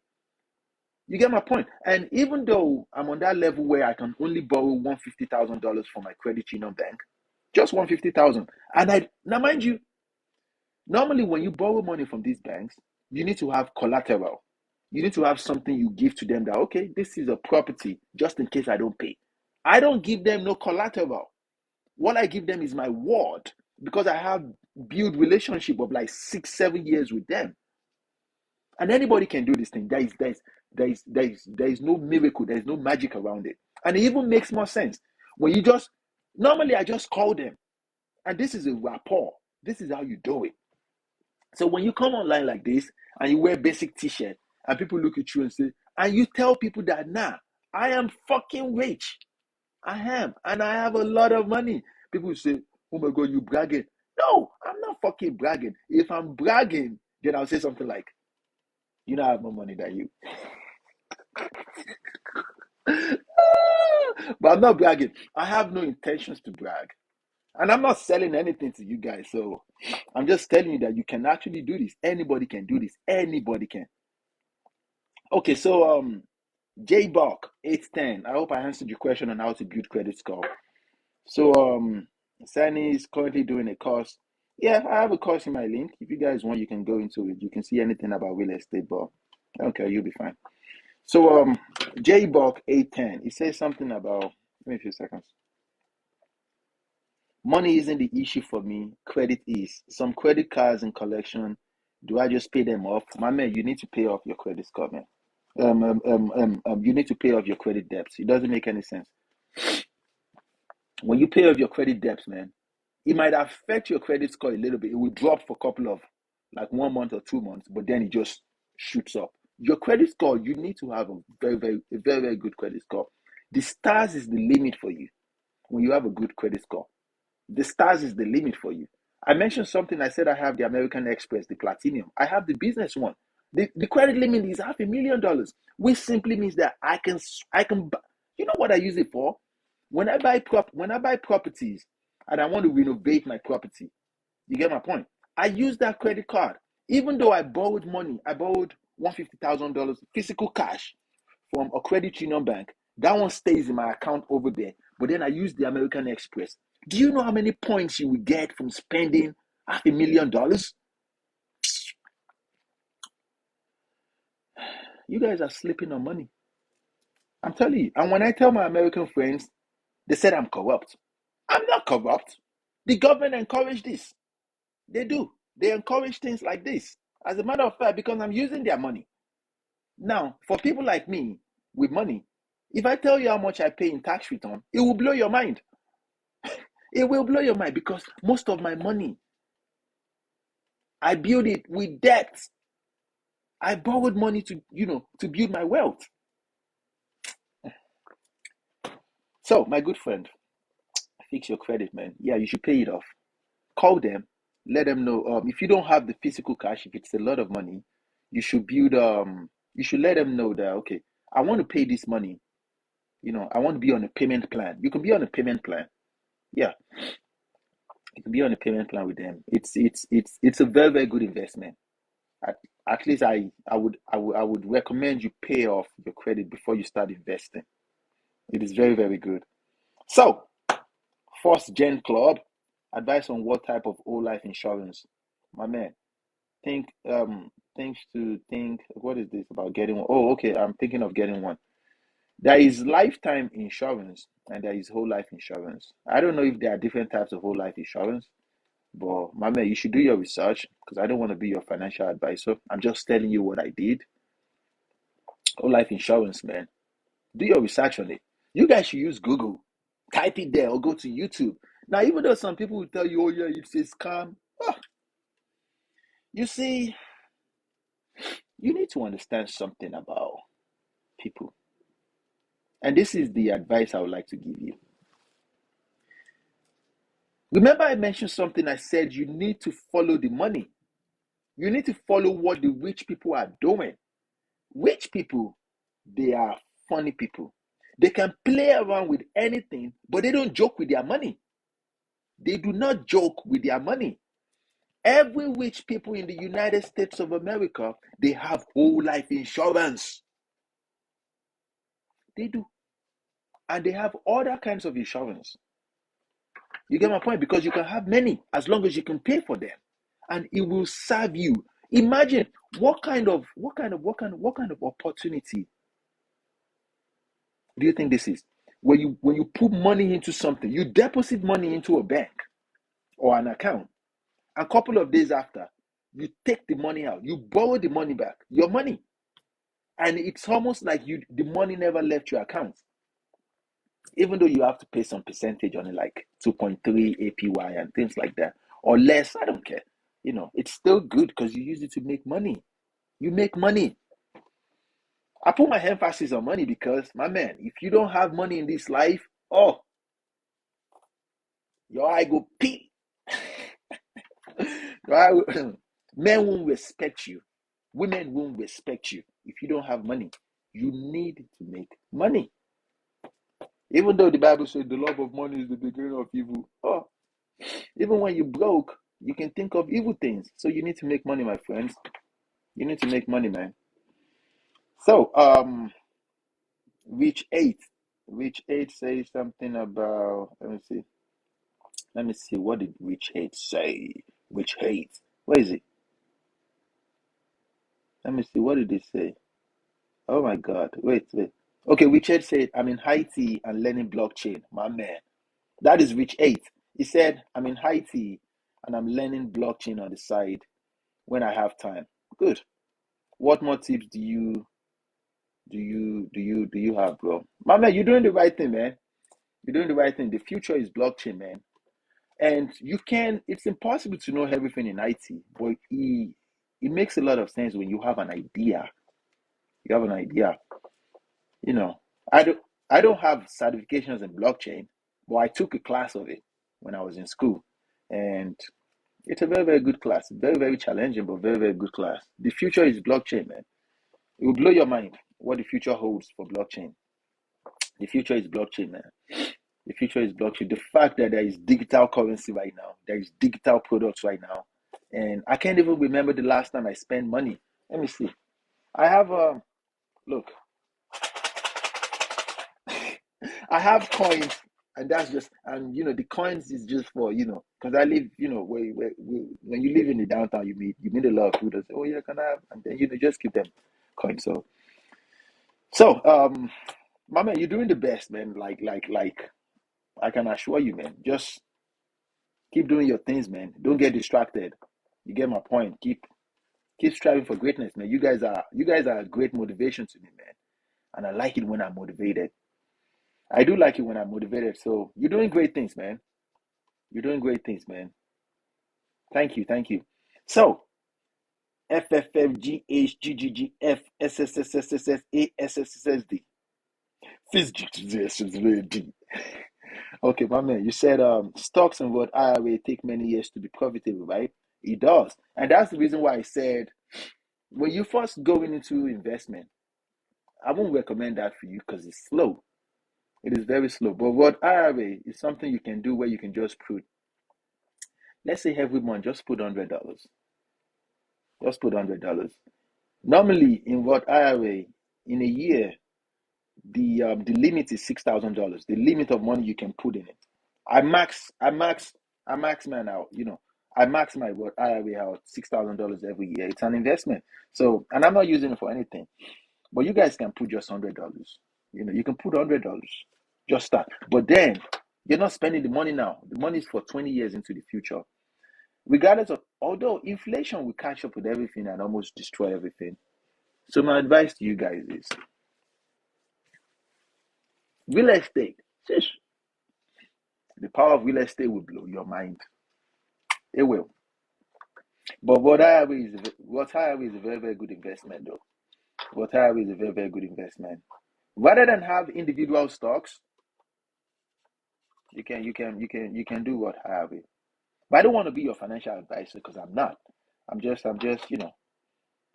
a man with a business psychology degree and a master's degree in computer science. I'm just a regular man like you. Do your research, okay? But you guys are doing great, though. The fact that you guys know these things, I appreciate you. So, first gen club. He says, did you mean value investing or day trading? Oh, my man, wait. Day trading, you need to become a master of it before you put money into it. People will tell you can make money from it. I have a lot of friends that went into it because they read some books that said you can become a multimillionaire in 12 months. Oh yeah, if you start with 10,000, they lost all their money. It's not for everybody though. It's not for everybody. It's not for everybody. I don't do day trading. I don't, because one, I don't know how to read the candlesticks. I don't know how to read those things, so it's not for me. So okay, let me see. Value investing though, is that the invest what is that? Individual stocks? Is that what you're referring to? Like first gen club? Is that what you mean by value investing? I like for me, I do invest in individual stocks. I do mutual funds. I do what IRA, and I just put $100 into them every. But at the end of the year, I try to max out my what IRA, which is $6,000 every year. So Chinese learning about all these now very hard. ICL, especially on my ones. I don't understand what you meant. Oh, you said something about what course. What course am I doing, bro? You mean what? You mean right now? I'm not doing any course. I'm just talking. This one right now. This is just a conversation with you all. You know, um, because this is the first time I'm doing this live. I just want to build a rapport with you guys, and I just want you guys to, you know, if you guys have anything you want to ask me, because I believe that you guys, I've gone through my page already. You've seen my cost list and those things you've seen, but I'm not selling anything to you guys. I just want to, I'm just here to talk. Okay. Will Pello, love your inspiration. Yeah, love your inspiration too, bro. Thank you for that. I appreciate that. J Buck 810. Okay, got it. What about credit cards and collection? Do I just pay them off? Yeah, yeah, you have to. When you have a debt, you just have to pay them off, my friend. You have to. If the money is too much, though, because, it can be like that, you need to call them and set a payment plan with them that, okay, Guys, I would like to pay this off so time and all that. If you have, let's say, $5,000 debt or credit debt, this is for J Buck 810. If you have, let's say, $5,000 in credit debt, you can set a payment plan with them. Let's say, okay, I'll pay $200 every month. You can do that. And, before you know it, you pay it off. It is actually very good to pay off your debts, though. So, King Olu, you said, yes, pay it off. Thank you, man. And FFFGGGGFSSSADDDD. Can you do the same in the UK? I don't know. I've been to the UKs before, but I don't think you guys have the same opportunity like that of the United States. You guys have some though. If you are a United Kingdom citizen, of course, I'm pretty sure you can do that too. But you should read about these things. Of course, the stars is the limit though. In all these Western countries, you're not even you're not even spending your own money. That is the joy of it. You just have to use you're not spending your own money. You're spending other people's money, the government's money.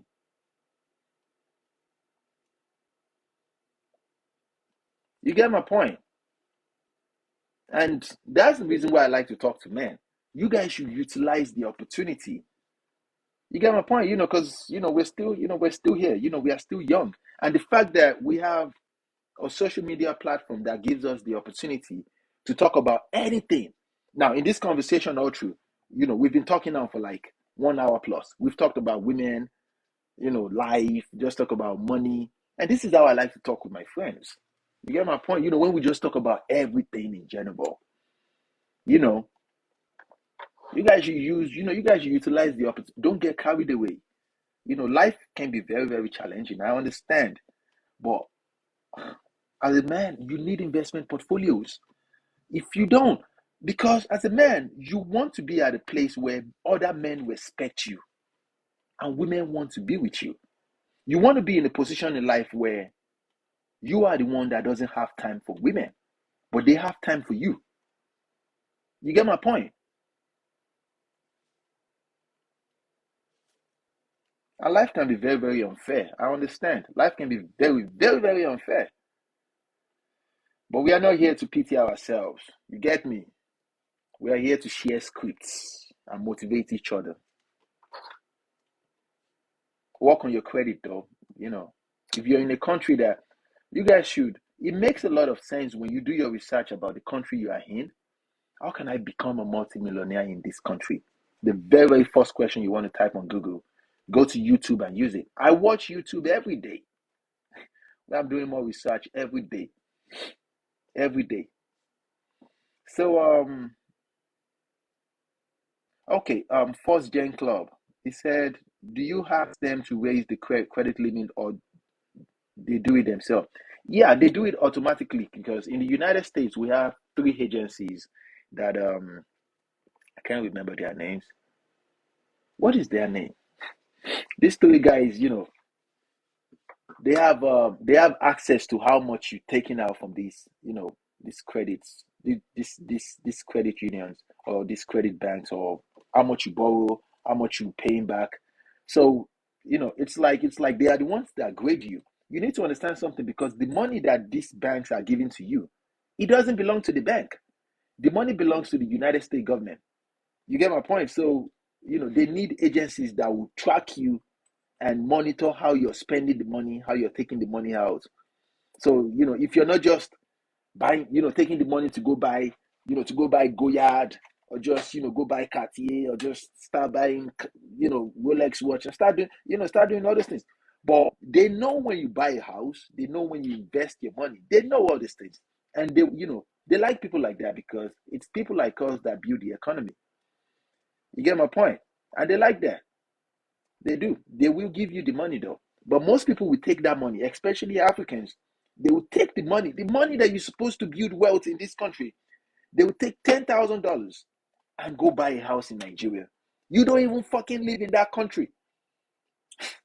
Like, you guys are just fucking dumb. And they don't even pay the money back. So you destroy your whole credit. your whole credit score, the money that belongs to the United States government. I'd be like, are you just fucking dumb? Um, First Gen Club, you don't ask them to raise your credit score. The more money you pay, the more money you take out. As you pay the money back, your credit score goes up though. It goes up. It goes up every now and then. So so one thing I try to do is I try to use the same bank to borrow my hefty money.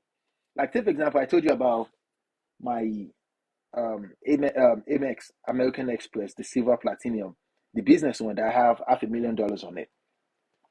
And I have a credit union bank that I can borrow $150,000 from them. Anytime I want, I can borrow 150,000. All I just have to do is call because I have a banker.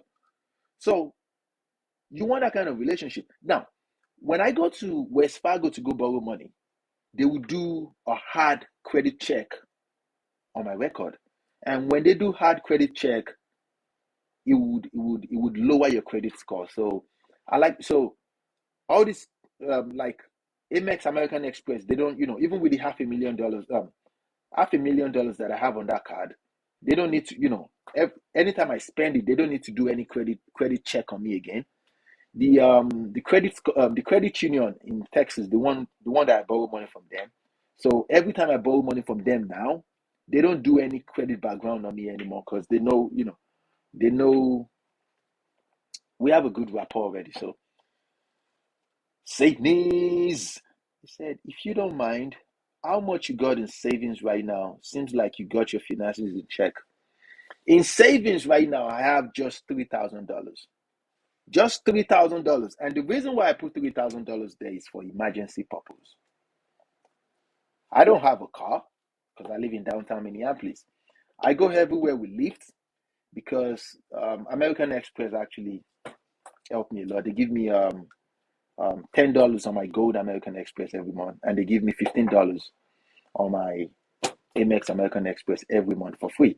And because I live in the downtown, so the um the only the only thing I do outside of work is maybe go to airport, take Uber to the airport, or maybe go out to dates, go out to see my friends.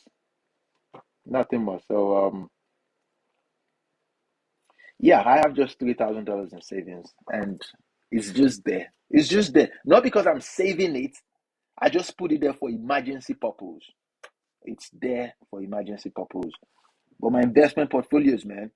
And before the inflation hit last year, I transferred a lot of money from my bank into I bought USD cryptocurrency and I staked them. I don't know if you guys know what that means. When you stake a cryptocurrency, it is USD. So I staked them and it's like I invested my money in the blockchain. So, so it's a lot of money, bro. Okay. I hope I answered your question. So JBox 810, yes. Limitless and he's laughing. JBox. Okay, so okay. That's what I was concerned about. It dropping, but I'm about to pay them off. If you can pay them off, you don't need to worry about it dropping. It will drop. It will drop though. Like, take for example, the very, very first time I bought the house, my credit score dropped. Like recently though, another there's this bank in Minnesota. I'm trying to have a different option to create a new relationship with a new bank in Minneapolis. So they did this credit check on me that it dropped by 24 points. 24 points because I wanted to buy an apartment complex. So I don't like that, but I know in a couple of months it goes back up because I pay my money all the time. So, and who is this? Saying is he said you remind me of Tiny Tex. Yeah, I know him. He's also in cybersecurity. Good guy though. Good guy though. All tech guys, we know each other, man. This is how it is. So he's making money, we making money, man. When we see each other outside, hey, what's up, my man? It is how it is, though. We encourage each other. We move up all the time. There's no reason to envy anybody because there's a lot of money out here. So, and that's what. But he's American, so he's black, and I'm African. So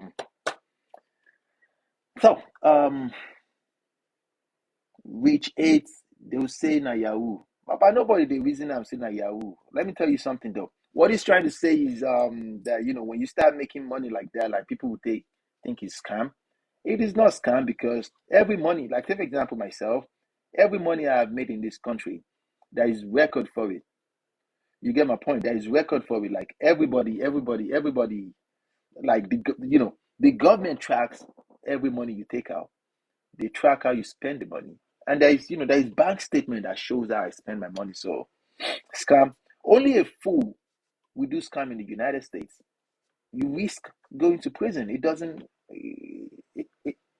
just doesn't make any sense. It doesn't make any sense though.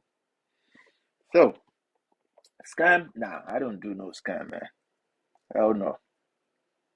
Although if you see me outside, you think I'm doing scam, man, because of the way I dress, the bags that I wear, hmm, my clothes, my jewelries. I don't wear big chains, but I wear very expensive watch and very expensive bangles.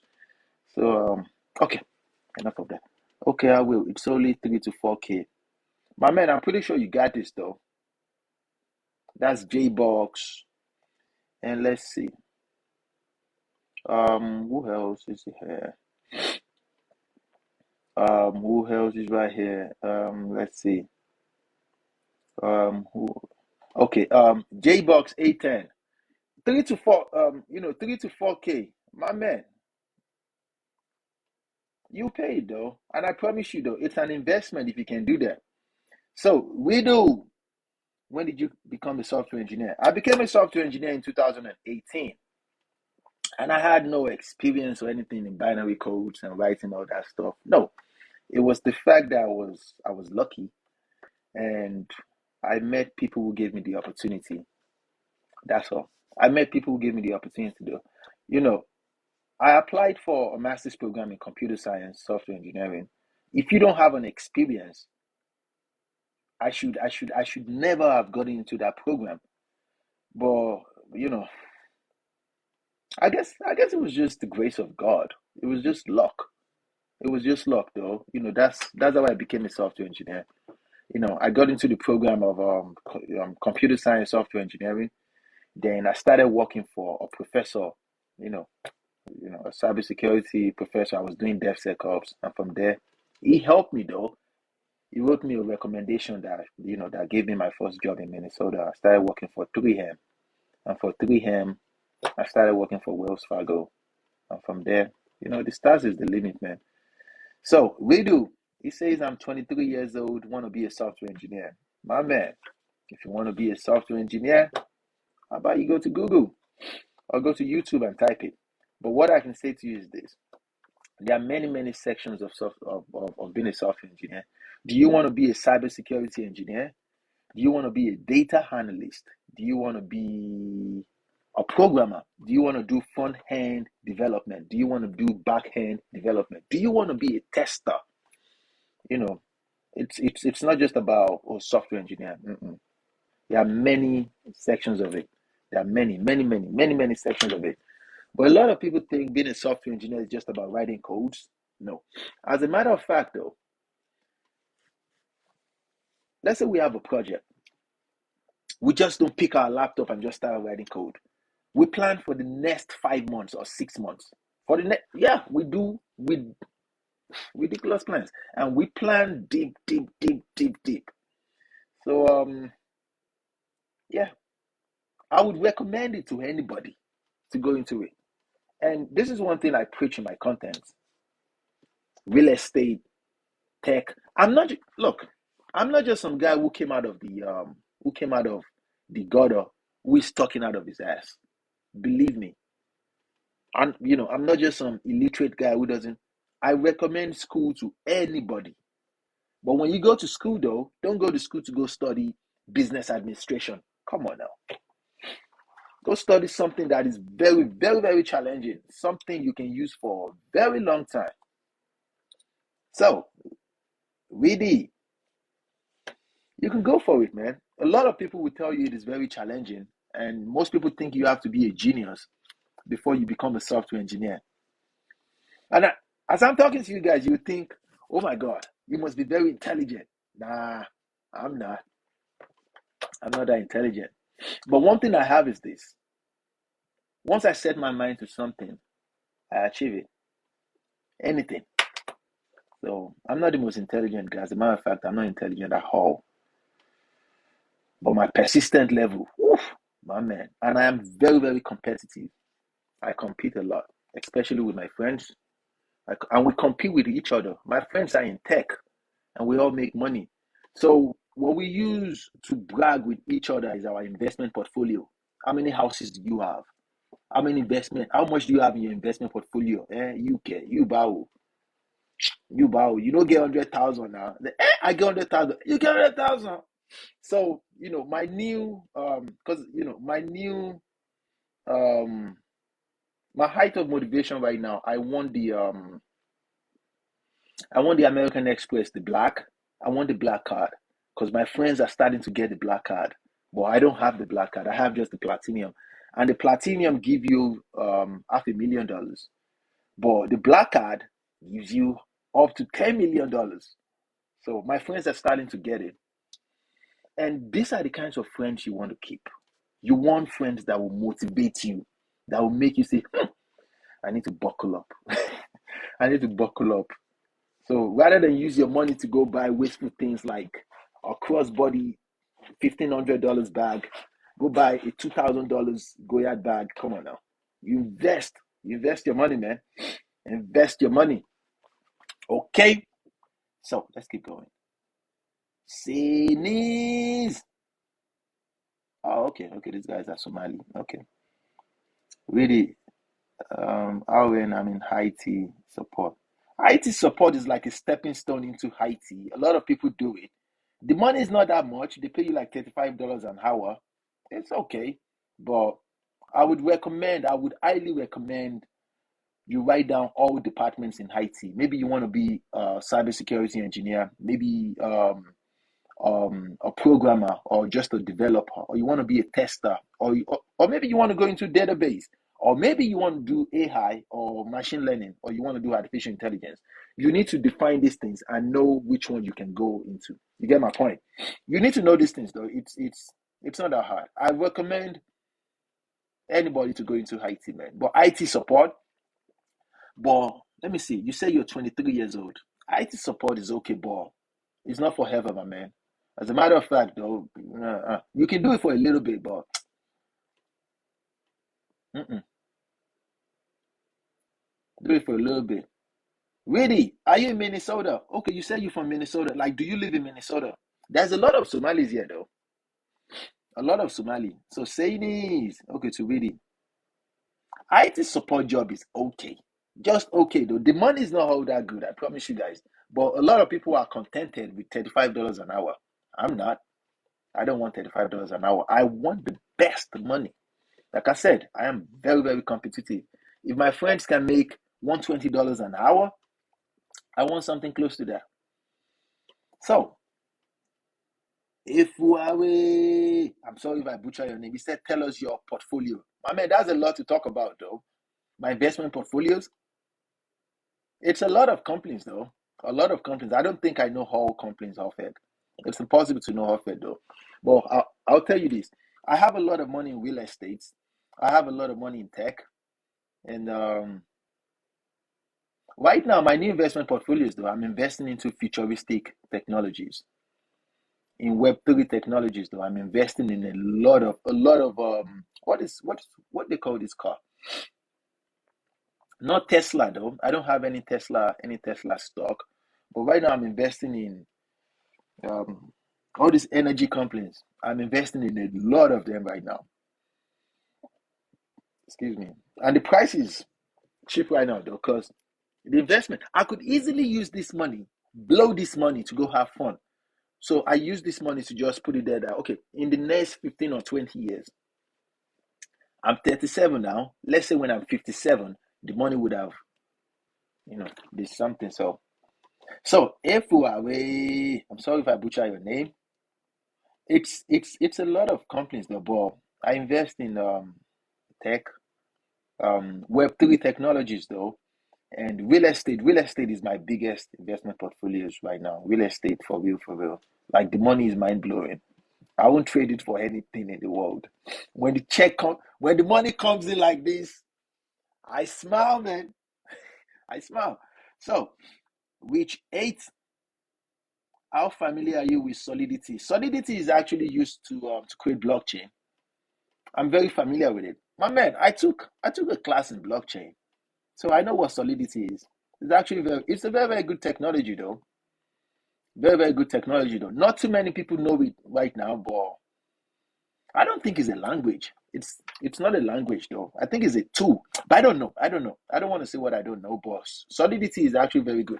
Let me see what Solidity is, because I know I used it when I was in school. I took a class on it. Let me see. Give me a few seconds. Let me.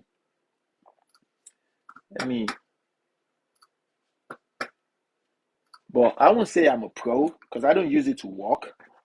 I don't know. I don't even have the time. Sorry, I do not have the time. Yeah, it is used to. Oh, it's a language though. Can you imagine that? It's a new programming language. I didn't know that. Would you believe that? I assumed that it was a tool under Python. I thought it was a tool under Python. Um, which eight? It is a programming language though. Can you imagine that? But it is object oriented just like Python.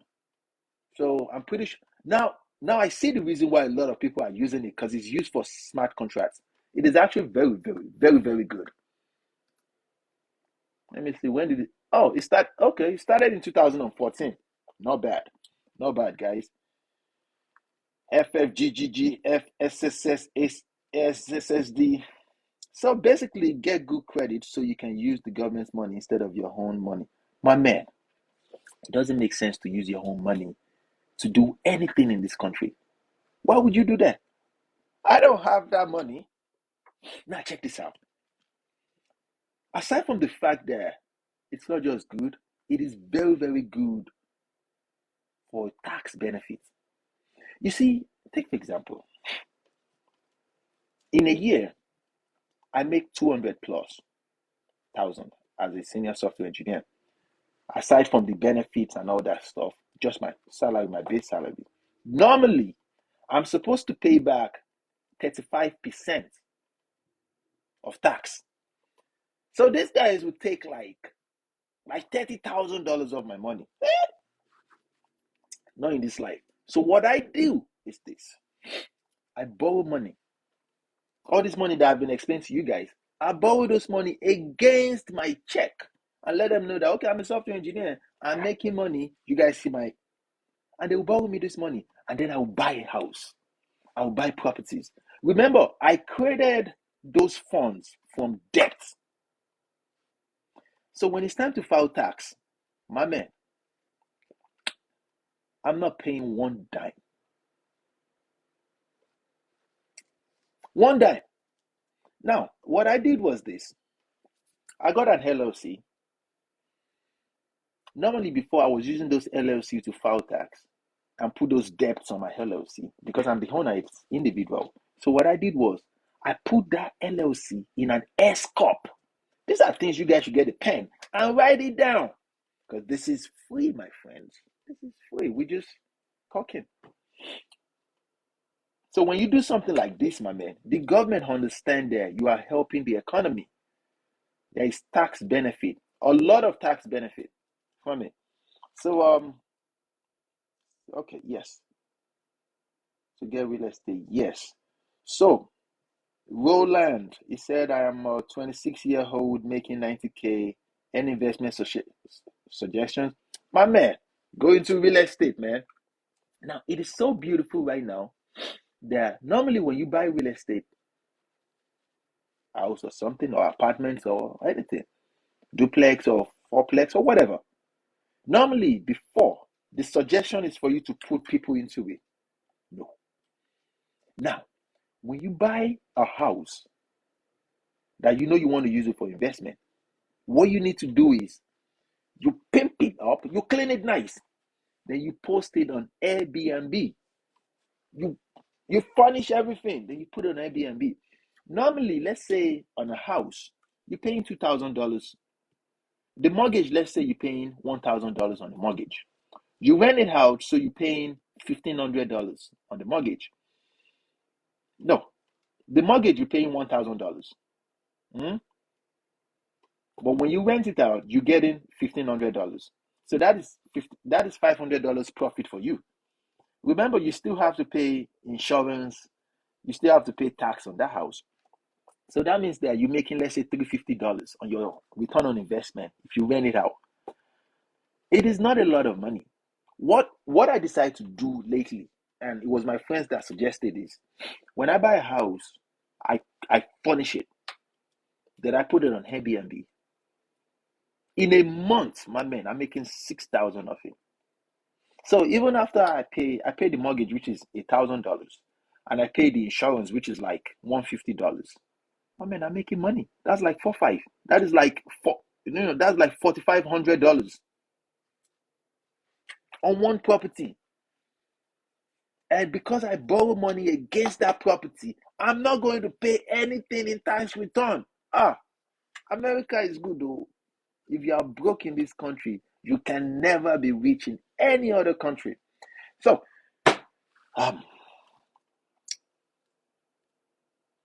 Aline Osado, he said, "What state are you in?" I live in Minnesota. I'm in the Midwest, my man. I live in Minnesota, man. First Gen Club, it says, "Thank you for all your advice and videos. It is inspiring. I hope God, I hope God keeps you like this." Thank you, man. I appreciate that. Thank you. Eric M. Peterson, it says, "Sup? What's up, man? What's going on?" Alino Sado, it said, "Wait, you are in Minneapolis? Me too, bro. You live in Uptown? What? What part of Uptown? Look, I used to come to Uptown. I used to go to the poorhouse, around the pandemic, but I don't go there no more. I used to go to poorhouse. I used to go to what is this other place at the other side of poorhouse? The is it Cowboy Slim? Is it cow? Is it Cowboy Jacks or something? I can't remember. Eric M. Peterson, something always breaks. What does that mean? So Sanis, this brother got gonna read this message in like 15 minutes. My man, I have to talk to you guys though. I'm not just gonna read all the message and start talking now. What's the point of this conversation if I can't go through the message? So Ali Nosado, we should connect, man. I'm here to Hopetown, Minneapolis. Of course. So let's see. What did he say? What did he say? Mm, this is a lot of message though. Yeah, Alino Sado. Yeah, sure. We should connect though. Just leave a comment. In any of my most recent post, and I'll keep in touch. So, Sidiogi said, "Crypto investor." Of course, my man. I made my biggest money from Shiba Inu. My biggest money. I've never seen that kind of money before in my life. Of course. Hmm. So, JIMT5. How well does computer science pay? I'm only 14 and thinking about getting a job in the future. My man, computer science pays a lot of money, man. If you're only 14 years old, but man, they pay a lot of money, man. Six figures, man. Six figures, man. They pay a lot of money. If I tell you how much I make plus my benefits, it will blow your mind. I make a lot of money. So, uncaged, beneficial hobbies for young men. I don't do any sports. I don't do any sports, but I watch movies. And what else? I don't, I'm just a daredevil. I do skydiving every now and then. Indoor skydiving, ice skating. I don't do any sports. I don't like sports. And beneficial hobbies, my man. I don't know, man. I wish I. I'm an introvert, man. I'm just. I'm as boring as they come. The money doesn't change you, man. I promise you, it doesn't change you. As a matter of fact, you become not isolated though, but you just. I go out every now and then, but not to do sports. I don't do sports. With my friends, look, my friends, we are the same. We don't watch sports at all. We go to sport bars with the intention of talking to girls. We go there to talk to girls, man.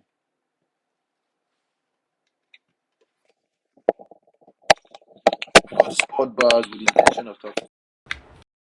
Not because we love sports. Um, let's see. Okay.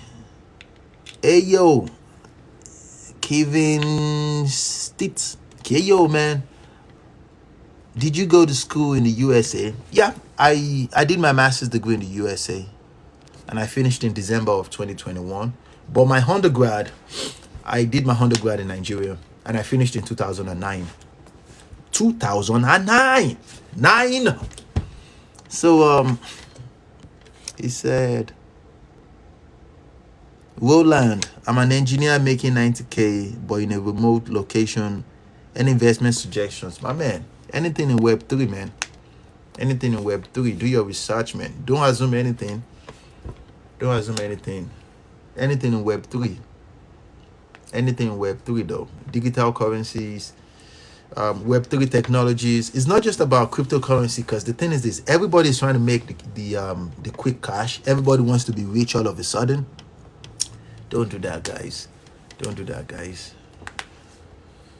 And this is how people lose money. So you want to do your research. You want to make sure you do your research, though.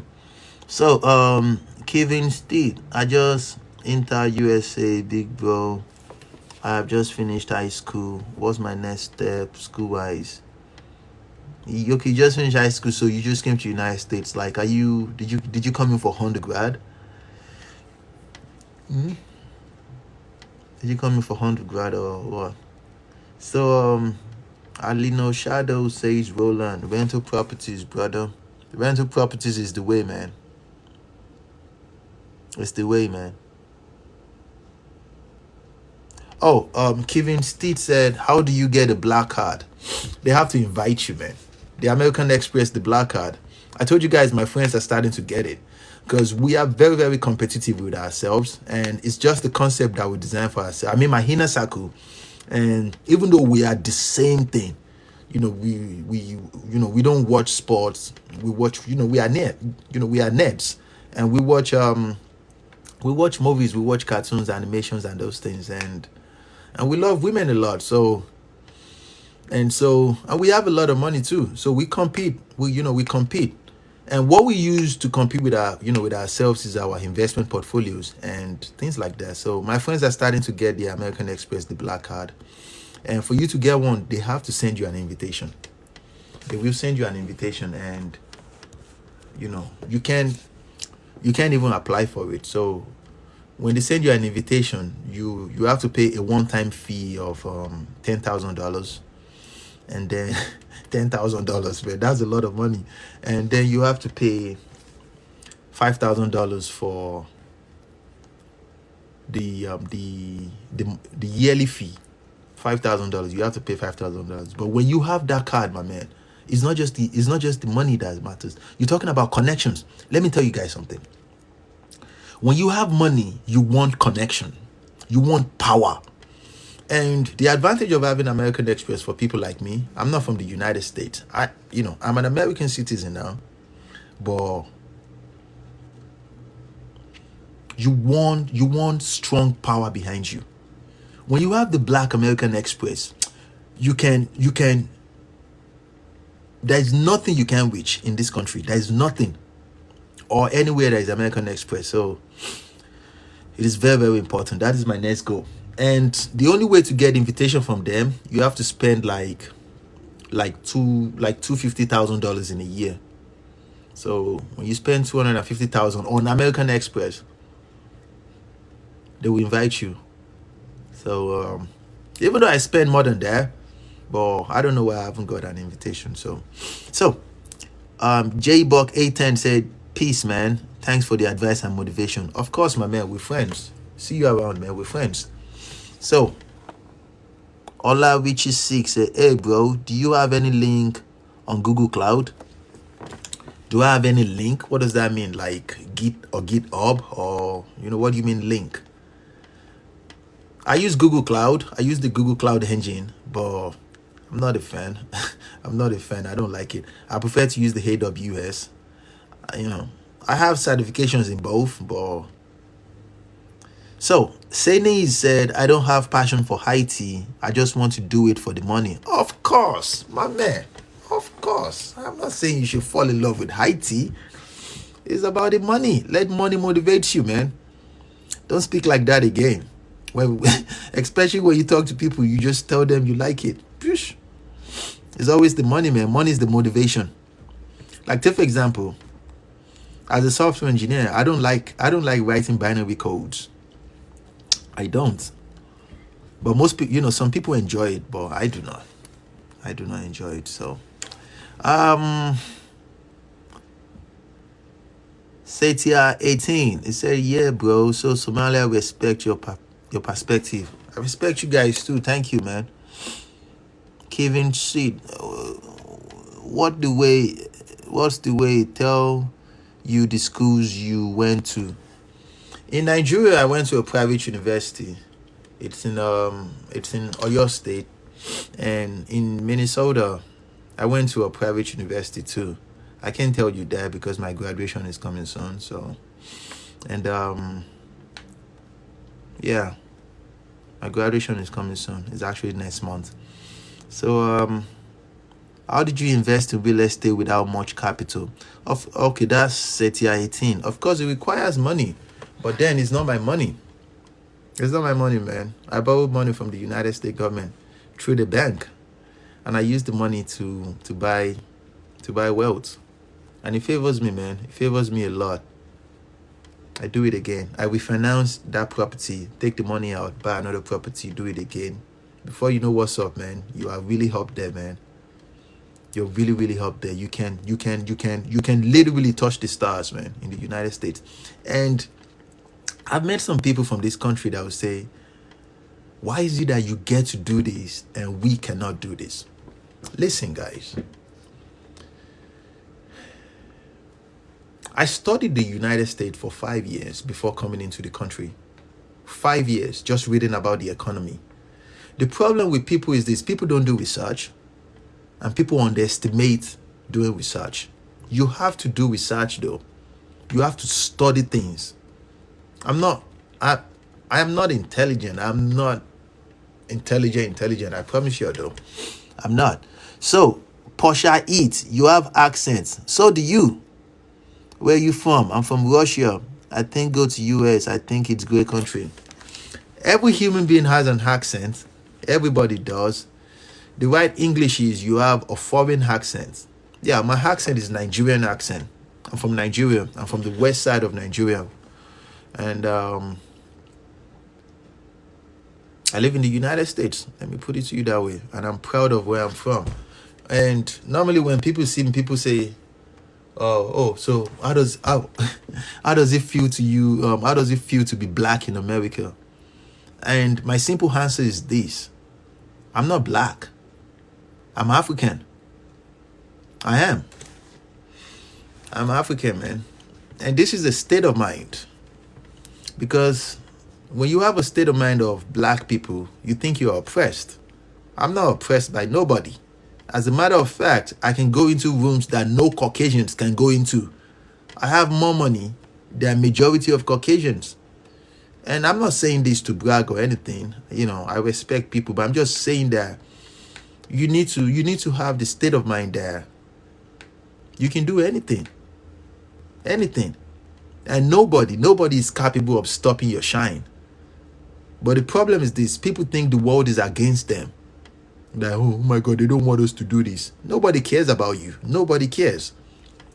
The woman that actually helped me to secure my first fund to do e-commerce in 2014, she's Caucasian.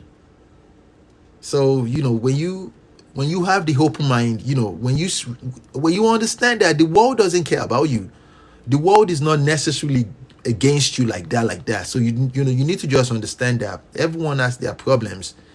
Apply humility, humble yourself, especially when you need people's help and people's favor. You humble yourself. Don't walk around like you are entitled to their help. You're not. And it is within their right to say no. So I'm a very humble person, and I can be very, very persuasive. If I want something, I can be very, very, very, very persuasive. So, Alina Shondo, watch Bigger Pockets on. That's a good one, though. Which 8 says yes, smart contract. Yeah, smart contract is actually very, very, very, very. It's the future, though. Everyone should be part of it. Kevin, I didn't read my comments. Okay. Let me see. What did I see? I didn't read my comment. First time. Ida Dorotry 74. First time. This is my first time of doing live. I promise you guys. I've never done live before, but I'm impressed though. Like, you guys actually. It is cool though. I think I should do this every day. Though, but let's see. Kevin shit, you didn't read my comment. What? Let me see. I'm going back upstairs, Kevin shit. I read your comment though. I thought you said you came from is that you that came from Russia? Oh, how can you get a black card? I answered that. And what the way tell you the school you go to? Okay, Kevin shit, you said I should tell you the school I go to. I thought I told you. Oh, I told you though. I just didn't tell you the name of the school because I can't do that. Because my graduation is coming soon. It's in a couple of weeks. So, I told you, I live in Minneapolis, and I go to school in St. Paul of Minnesota. So, I answered your question, my man. Now, let's see. Vanquish C2C. You say looking to become an SDET off of recommendation from friends. Believe it's what? What is SDET? What does that mean? SDET.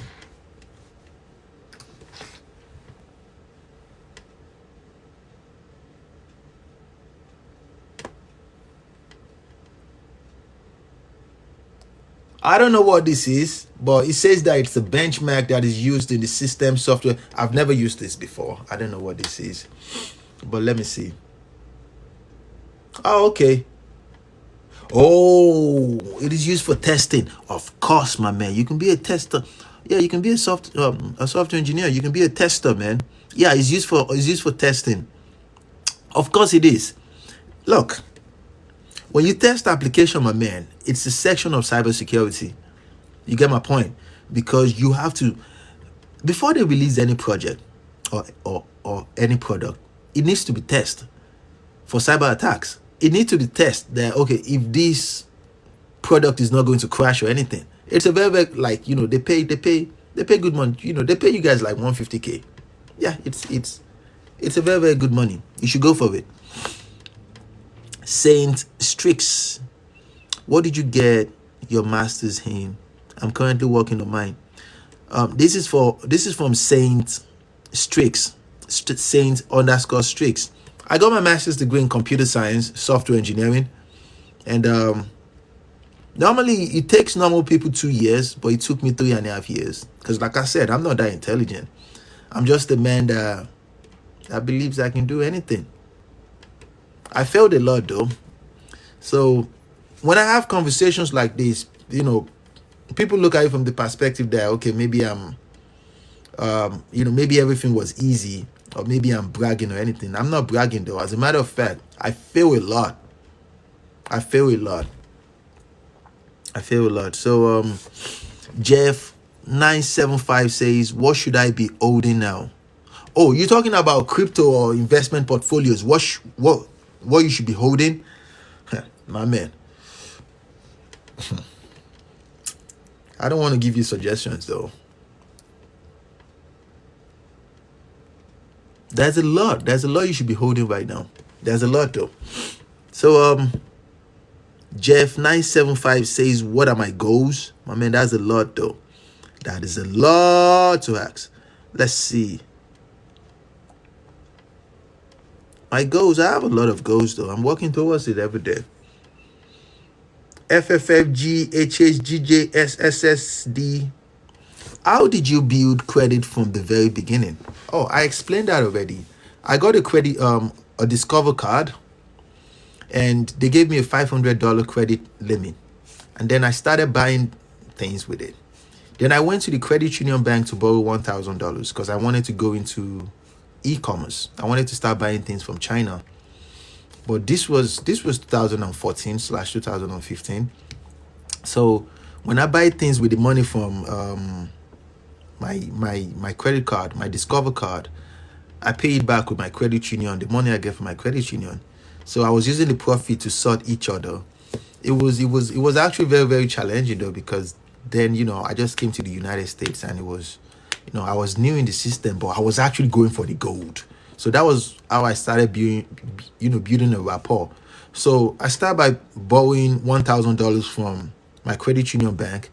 I upgraded to $5,000, upgraded to $10,000, upgraded to $20,000, upgraded to $50,000, but the credit union, my Discover credit card, my limit right now is $10,000. I don't even use it anymore. So it's just there in my wallet, just in case. So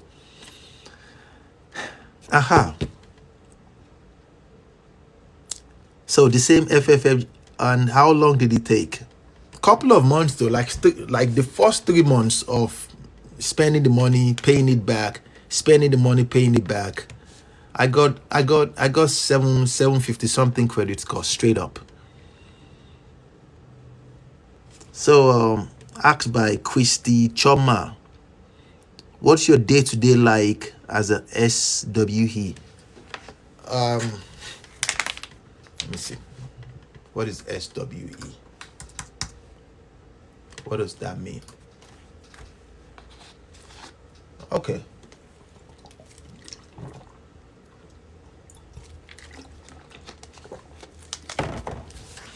I wake up 8 o'clock in the morning, and I walk out.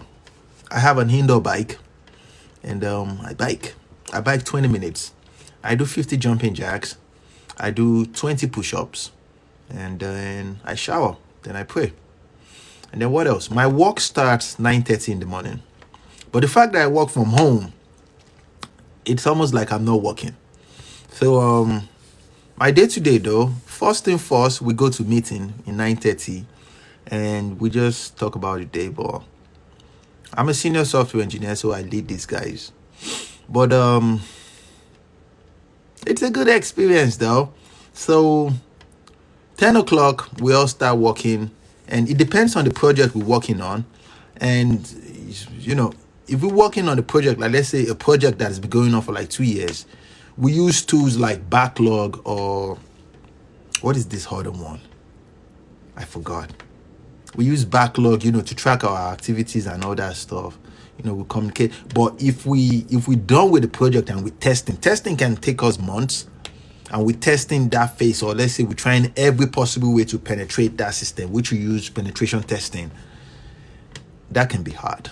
That can be very, very hard. It takes hours. It takes a lot of focus though. But my day-to-day activity as a software engineer is, some days I work 2 hours, some days I work 4 hours, and some days I work 12 hours.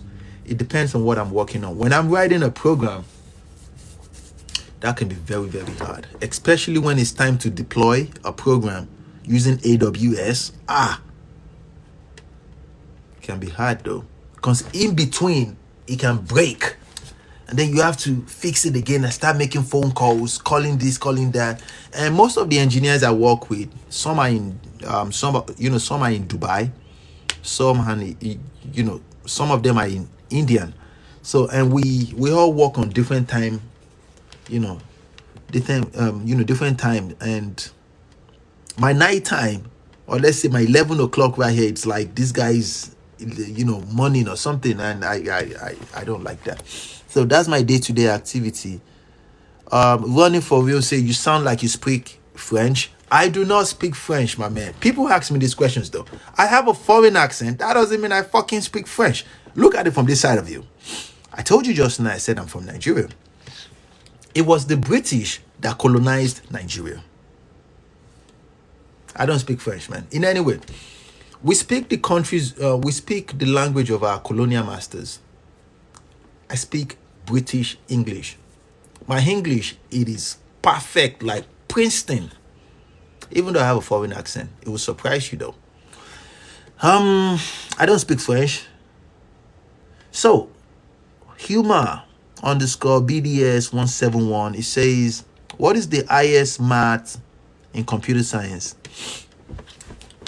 There is maths there, but it's just like a basic maths. And what I would call a basic maths, it might be a tough maths for you.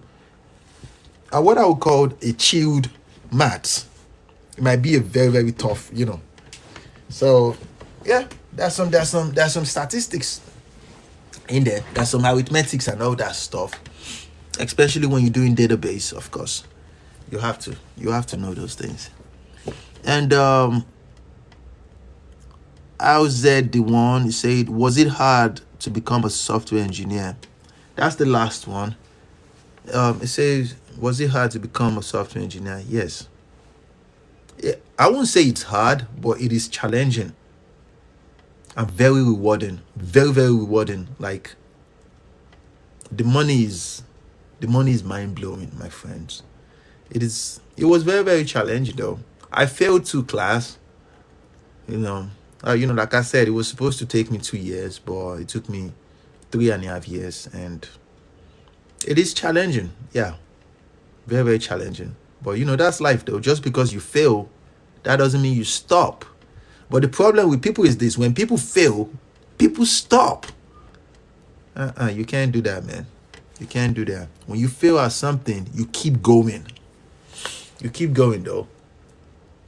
And the problem with people is this: people think they are entitled to success. Oh yeah, I should be. When you try something for the first time, the chances that you fail, it is right there. That is the reason why I say this. You should always plan for the worst, but expect the best. Plan for the worst and expect the best. Money is good, my friends. Money is very, very good. Even though you can make money, you still experience challenges. And if you don't make money, you still make challenges. So why not make money instead? Go for money, man. So what did he say? Okay, he said Saint Strix, he said, took out a loan for school? Hell no. And how long until you made your money back in the field? No, I did not take a loan to go to school. Most people did. Most of my friends did. And, because, in software engineering, the most like, if you negotiate well, your entry salary is $100,000 plus benefits and all that. You should bag like 125,000 in a year. But for me, I didn't get a student loan. I don't want a student loan. I was working and paying the money because, my man, I was making money already. I was making like 10,000 something working for that professor. I was making like $10,000 per month. So I was saving and I was investing too. And I have, I was making money from my real estate in Dallas. And then from that $10,000, I just started, I went Sonic. How much? Then I was paying $1,500 for rent because I was living at the other side of that downtown. That was before I bought this condo. I was living at the other side of that downtown. And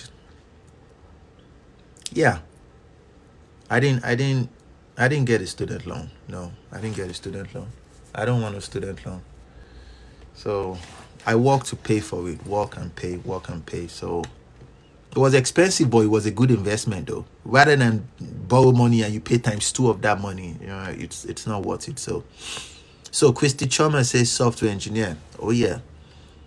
FFF JS. Okay. Just turned 18. What? You are 18? And it says, and make about £500 a week.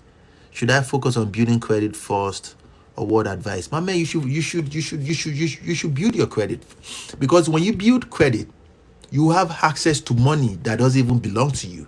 Remember, the money belongs to the federal government, and when you have a good credit, it's like a resume that you present to the banks that work for the federal government. That, okay, I am a responsible man, I'm a responsible woman, I am a responsible human being with your money. So if you borrow me your money, I'll be kind, I'll be nice, I'll pay your money back. And they will. And they will test you first, though. They will test you first. First, for me, they tested me with $1,000. Just $1,000. And I did wonders with those $1,000. I did wonders. No regrets, man. No regrets. So, would you give? Okay. First Gen Club, your favorite books?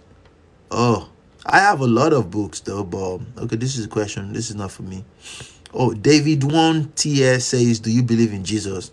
I believe in things that will blow your mind. If you want to know, I can share it with you. Let me tell you. Religion is constructed by human beings, and I strongly believe in God. I'm from a Muslim family, and every day I pray 5 times daily as a Muslim.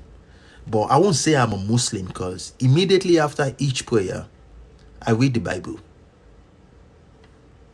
I read the Bible, and I read Psalm 91. I read Psalm 70, Psalm 1, 2, 3. I read Psalm 19, Psalm 3 and 4. And I know the Psalms offered. So normally it's something that people don't do, because people are very, very territorial with their religion and their beliefs that, oh yeah, you shouldn't do that. So I don't need to discuss anything about my religion belief with any human being. And it has served me. It has worked for me over the years. Okay? So to answer your question, do I believe in Jesus? Of course. And I believe Jesus works for God. But that's the conversation people will say, oh yeah, but Jesus is God. I say Jesus works for God. That's my belief. So, Christy Choma, making 110 out of college, the money is crazy. It is. The money is very crazy, very mind-blowing though. You can't begin to phantom how much these companies pay people. You'll be like, what? Do people pay this kind of money? And people make this money. I have friends in software engineering that makes 525, close to 600,000 in a year. I don't make that kind of money, but these guys make money. People make massive money in tech. People make... Okay. MME, Elho, Love. What would be the best arena of investment can you advise on? Real estate, man. I keep saying this. Real estate, man, because you can see that money. It is the backbone of any economy, because people need a place to live in. People will always need a place as accommodation. That is the best advice I can give to you. Real estate, man. So, King Will 0027. How did you start making money? The 10K you were making a month. Oh, that one, I explained it already, but I'll say it to you. When I moved to Minnesota, I started working for a professor in my school, and I was doing DevSecOps, which is a section of cybersecurity. So that was my very, very first steps, and it was paying me $10,000 per month. And then from there, he gave me a recommendation after my first semester. Then he gave me a recommendation to work for 3M. 3M is a very big company in Minnesota and worldwide. So that was when I became a system engineer with them. And from there, I became a cybersecurity engineer. And then I started making massive money with them. So Did you? Okay, that one. So you are seeing my comments. Yeah, I see your comments. Alino Shadow. I just got to your comments, man. Alino Shadow. So you're not seeing my comments. I just see your comments. Alino Shadow. I just got to your comments. Shane EU404. Best advice for me in my 20s. Are you a man? Let me see. Shane, if you're a man, work on yourself, man. If you're a woman, keep working on yourself too, but I don't know, man. Shane. I think Shane is a man. Oh, okay. Okay, Shane is a man. Shane, if you're a man, my man. Work on yourself, man. Work on yourself, man. I know you might be tempted that you want to be in a relationship now. Don't. Because you're not emotionally matured. Your brain is not matured yet. I can assure you, these are things you don't need. First, you need to work on yourself, man. What do you do, Shane? Shane, what do you do?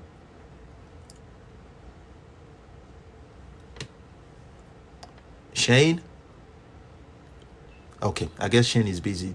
So, Shane, you need to work on yourself in your 20s. Keep working on yourself, man. My man, you're making money, man. Shane, look. The stars is the limit for you, man. Real talk, you guys make massive money. Look, you guys can do just one deal as a realtor. I have friends that are realtor. You can just do one deal and make $15,000. You guys are making money. Now, for you, when you make that money, invest that money into real estate and buy rental properties. You get me? Because you're trying. Keep repeating that options. Don't think because you're young or anything. Just keep doing it. Keep making money, man. Keep making money. Keep stacking. Make sure you get to the peak of your sexual selection, man. You get my point? And for now, I don't think you need kids. I hope you don't have kids, man. Best of luck, my friend. Shane, I applaud you, man. You're a realtor. I'm impressed. So, Uma BDS 171. I'm 68. Should I get a girlfriend? You mean 68 years old? Yeah, you can get a girlfriend if you feel the need though. So, yeah. Yeah. So Shane, you said, but I'm in an entry-level tech program. Yeah, you can do that too. But realtor is a very, very good profession, man. Like, you guys make bucks. You guys make bucks, man. You guys make bucks. You guys make a lot of money, man. But entry-level tech program, I don't think the entry-level tech program doesn't pay that much compared to tech. You get my point? It doesn't. But if you want to join IT or something, most people will tell you to be a tech support, something on the lower end where they pay you $22 or $25. Those are small money. And some people can even tell you to get a job that pays you $35. Those are small money. Go all the way in if you want to go into tech, man. If you want to go into tech, my man, go to your Google and search entry jobs as a software engineer or entry jobs that pay $50 an hour. Just start on that level, which is still a small money. Like, people make good money, friends. Like, people make money, and it will blow your mind how much people make. It will blow your mind. You say, oh my God. It will blow your mind how much people make. People make massive money. Massive money. So, Shane. So FFFGSSS, it says, what did you dash with the 1K that you first got on credit card? The 1K that I got wasn't for my credit card. They gave me $500.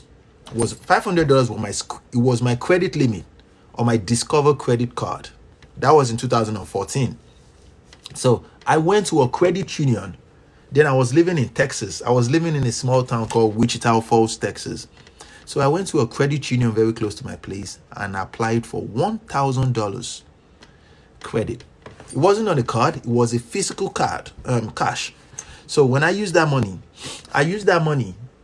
plus the $500 to do e-commerce. I was buying from Alibaba. I was buying earphones, screen protectors. I just came to the United States then. I was fresh in America. So I just wanted to hustle and make money. Because I just don't want to work in a group home and just, So I don't want that. And you guys from the United States, if you're from the United States of America, you guys are born good. You guys are born privileged, man. Even though I came to the United States with a bachelor's degree already in business and psychology, it was very hard for me to secure a job at first because I got my first job around the end of 2015 because I had, my accent was very, very strong. So, Moiwoi1, it says, if you weren't a software engineer, what would you be doing? If I was not a software engineer, though, what would I be doing? I'll be a realtor. I'll go into real estate and start buying and selling houses for people. Even though I still do that now, I'm an investor, but I'll do that as a job. I'll have a realtor, enterprise or something. If I'm not a software engineer, I'll be a realtor. I'll have people that work for me. Then I'll start making money. Because if not because the only reason why I have a full-time job as a software engineer is I'm trying to learn things, because in IT you need to learn these things continuously, especially at the transition like this where Web 2, the migration from Web 2 into Web 3, this is the inception. This is not the time for me to leave IT right now, or else I won't learn anything. So that's the only reason why I work, not because of the money or anything. Even though I make a lot of money per year in IT, but I make far more money from my investment portfolios. Far more money, I can assure you. Far more money. I've been lounging, like laughing. I've been chilling. I'm telling you. So, Jacob Mac Grill 9. It would be awesome if you had a podcast, man. Yeah, I can do that. But do I have the time? But I can do that though. With your support. If you guys support me, I can do anything. With your support, I can do anything. But I think it makes more sense to have a presence for you guys to know that, okay, I'm here, this is how I do me, and have a presence with you guys, and when I start a podcast that you guys can come see me. Yeah, we can do that. Thank you, man. I appreciate you, Jacob. FFFG, FFFSH, I kind of like you. Let's see. I didn't see real poverty until I went to Niger. I mean, there's a lot of poverty in that country, man. And you'll be surprised, though. Almost everybody you see there is educated. People are educated. Like, people have degrees. But and that's the reason why I tell people in the United States, especially my friends, you have nothing to hold you back. And there's no nobility in being broke. Like, people think, I have co-workers that criticize my investment portfolios, like, why would you be a multimillionaire and have a full-time job? I'd be like, are you a dummy? This is America. I would take everything my hands touch. I'm not doing crime. Like, this is the United States. I am entitled to these things. If multimillionaires can invest in themselves and become sonic, like, I should be able to do these things too. Invest in myself. The money is there for everybody. You don't want to take the opportunity. Good for you. Like, and a lot of people will try to make, especially these women, are so ridiculous. I go on dates with women and they try to make me feel bad that I have a lot of money. I'd be like, are you dumb? There's no nobility in being broke. Like, none. Asking me dumb question like, so you have multi-million in crypto and you're still having a good job. You should let other people have job. What? Like, are you fucking mad? Okay, so it says Crypto Key Line Pie say, who was your role model growing up? Surprisingly though, my role models are still the same role model till today. Because I read comic books a lot and I watch movies a lot. If I tell you this, it will blow your mind. But listen, I'll tell you because you guys are my friends now. My role models are not real life human beings. They are fictional characters. Don't judge me, guys. Listen, I believe in Tony Starks. I believe in Bruce Wayne, Wejagu. If you guys know who these characters are, some are good, some are bad. And I look up to Vendel Savage. I adore what is his name? Mandarin. I am a big fan of these guys. So, these are my role models. These are guys I look up to as a child coming up. Lex Luthor. I've always wanted to be a business inventor. Because Lex is obviously intelligent. Bruce Wayne is very, very intelligent. So these are the people I look up to. These are characters I like. Vendel Savage is he's an immortal. So the fact that I look up to Vendel Savage, it made me actually take care of my health, because I just don't want to get old all of a sudden. Even though I'm 37 years old, and people will tell me that I don't look like it. I know I don't look like it because I take care of my health. And what do I do to stay this young? I do, I fast every now and then. I fast twice in a week, which is 16 hours, 16 hours every week. And I don't eat food, anything after 6 p.m. Anything after 6 p.m. I have my first breakfast 11 o'clock in the morning, and it's a protein shake, and that's what I drink. And I have my first meal 1 p.m. I have another meal by 5 p.m. and I snack until 6 o'clock. 6 o'clock. After 6 o'clock, I don't take anything again. So that's what I do to stay this. And stress actually makes people hold, especially in tech. If you do tech and they pay you this kind of money, stress will hurt you, man. So what I do, what I normally do is I shower with cold water, very, very cold water. In the summertime, I put ice in the water and I use it to shower. It helps me a lot, though. In the wintertime, I bathe with cold, very, very cold water. So that's what I do.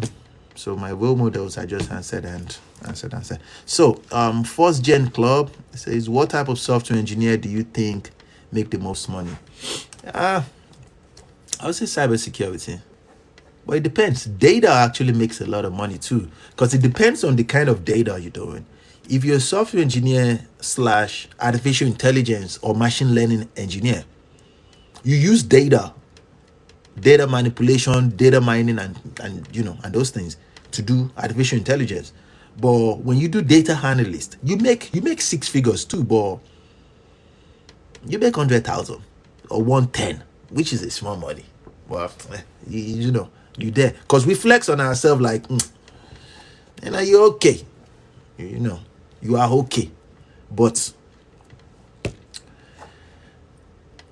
to answer your question though, artificial intelligence engineer, I think they make more money. Those are engineers that do robotics. They write the source codes for these robotics, and they do artificial intelligence and machine learning. If you guys have the brain for it, you should go for it. I don't have the brain for it, even though I know it. I know it. And so let me see. Kende 2134. Fam, I want Temi. So you said thoughts on travel nursing and nursing for men. When I first came to the United States, I read a lot of things about nurse, and they said they make a lot of money. Nurse make good money, but it's nothing compared to IT.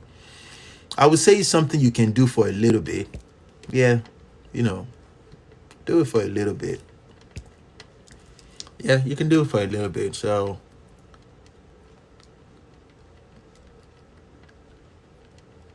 are you married?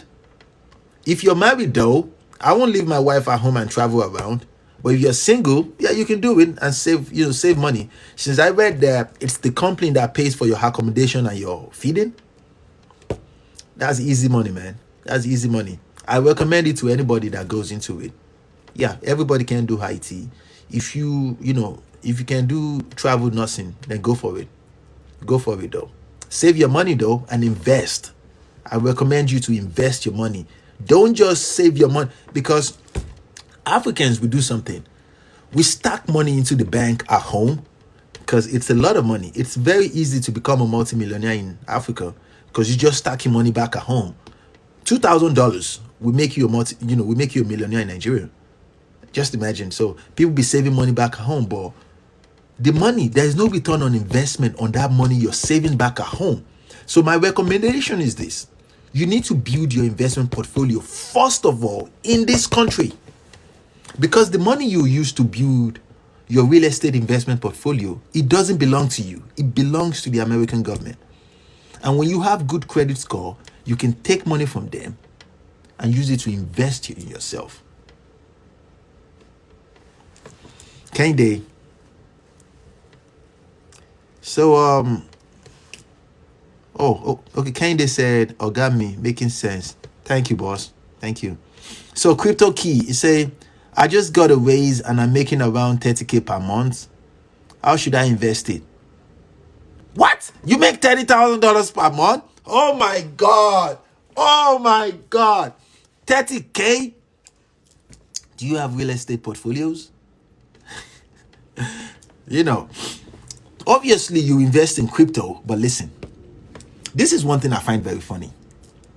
I have a lot of cryptos and I'm actually doing well in crypto too.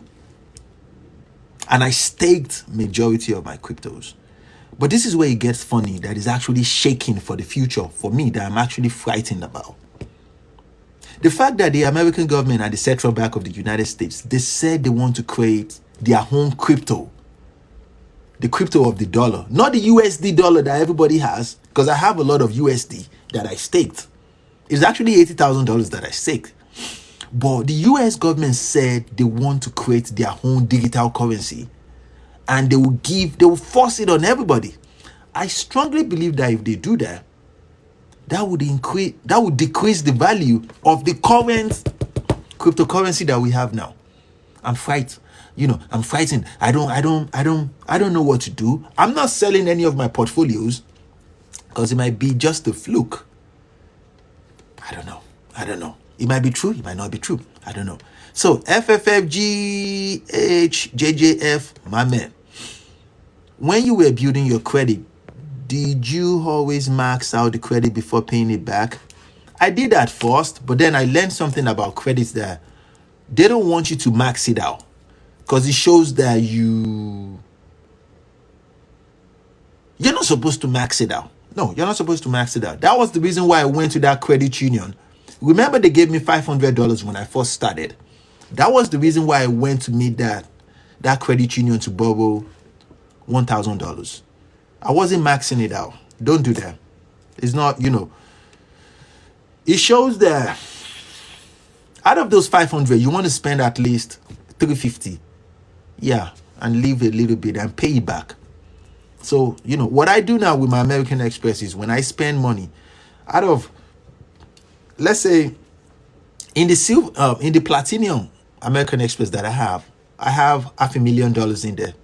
So when I spend that, I just don't spend $500. No, I spend like $300,000. I spend like $350,000 for house renovation, and I get my money back when I flip the house, and I pay them back. So, and on my Gold American Express, I have $100,000 on it.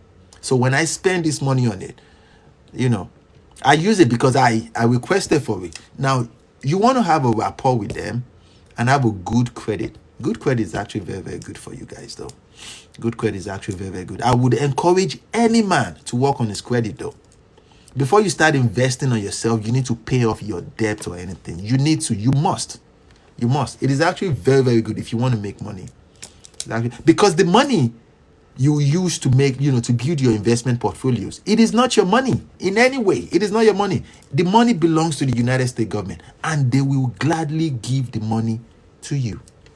But the problem with people is this: people take that kind of money and go buy stupid things. People buy debt. Why would you borrow money and go lavish that money? So, Crypto Key, you make 30,000. I don't, man, that's a lot of money, man.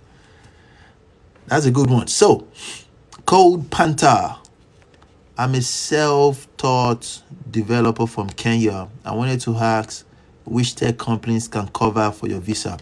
I would recommend you go to the Code Panther. Listen, I would recommend you go to LinkedIn. Go to LinkedIn though and apply to jobs though. First, you need to create. If you are a developer and you know your stuff. My advice to you is this: before you create a resume, you need to open a GitLab or GitHub account. Every source code you've ever created, you need to store those source code on your GitHub or GitLab. And when you write a resume, you want to put that link on your GitLab or GitHub. That link, you put it in your resume. So that way, those recruiters, they can go into your resume, into your Git, your GitHub or GitLab account, then they can see your source codes. You get my point? If you know you're actually very, very sure of yourself, like take example, when I first started, I was making artificial intelligence program. I was writing programs that would tell me my, how old I would be in, when I clock 1,000 years old. I would tell me, I was writing programs about what the weather would be like in 100 years from now. And I built a calculator and those little programs. You want a program you can talk to, or if you're not into artificial intelligence or stuff, just cybersecurity or anything, just put whatever source code you've worked on, put it in GitLab or GitHub, and put that link in your resume and apply to jobs. A lot of people get, look, the money in IT, I can't put my head around it. I recommend it to everybody. So you in Kenya, my good man, I appreciate you though, even though, wow, you guys are, wow, you sent me a rose. Thank you, man. I appreciate that.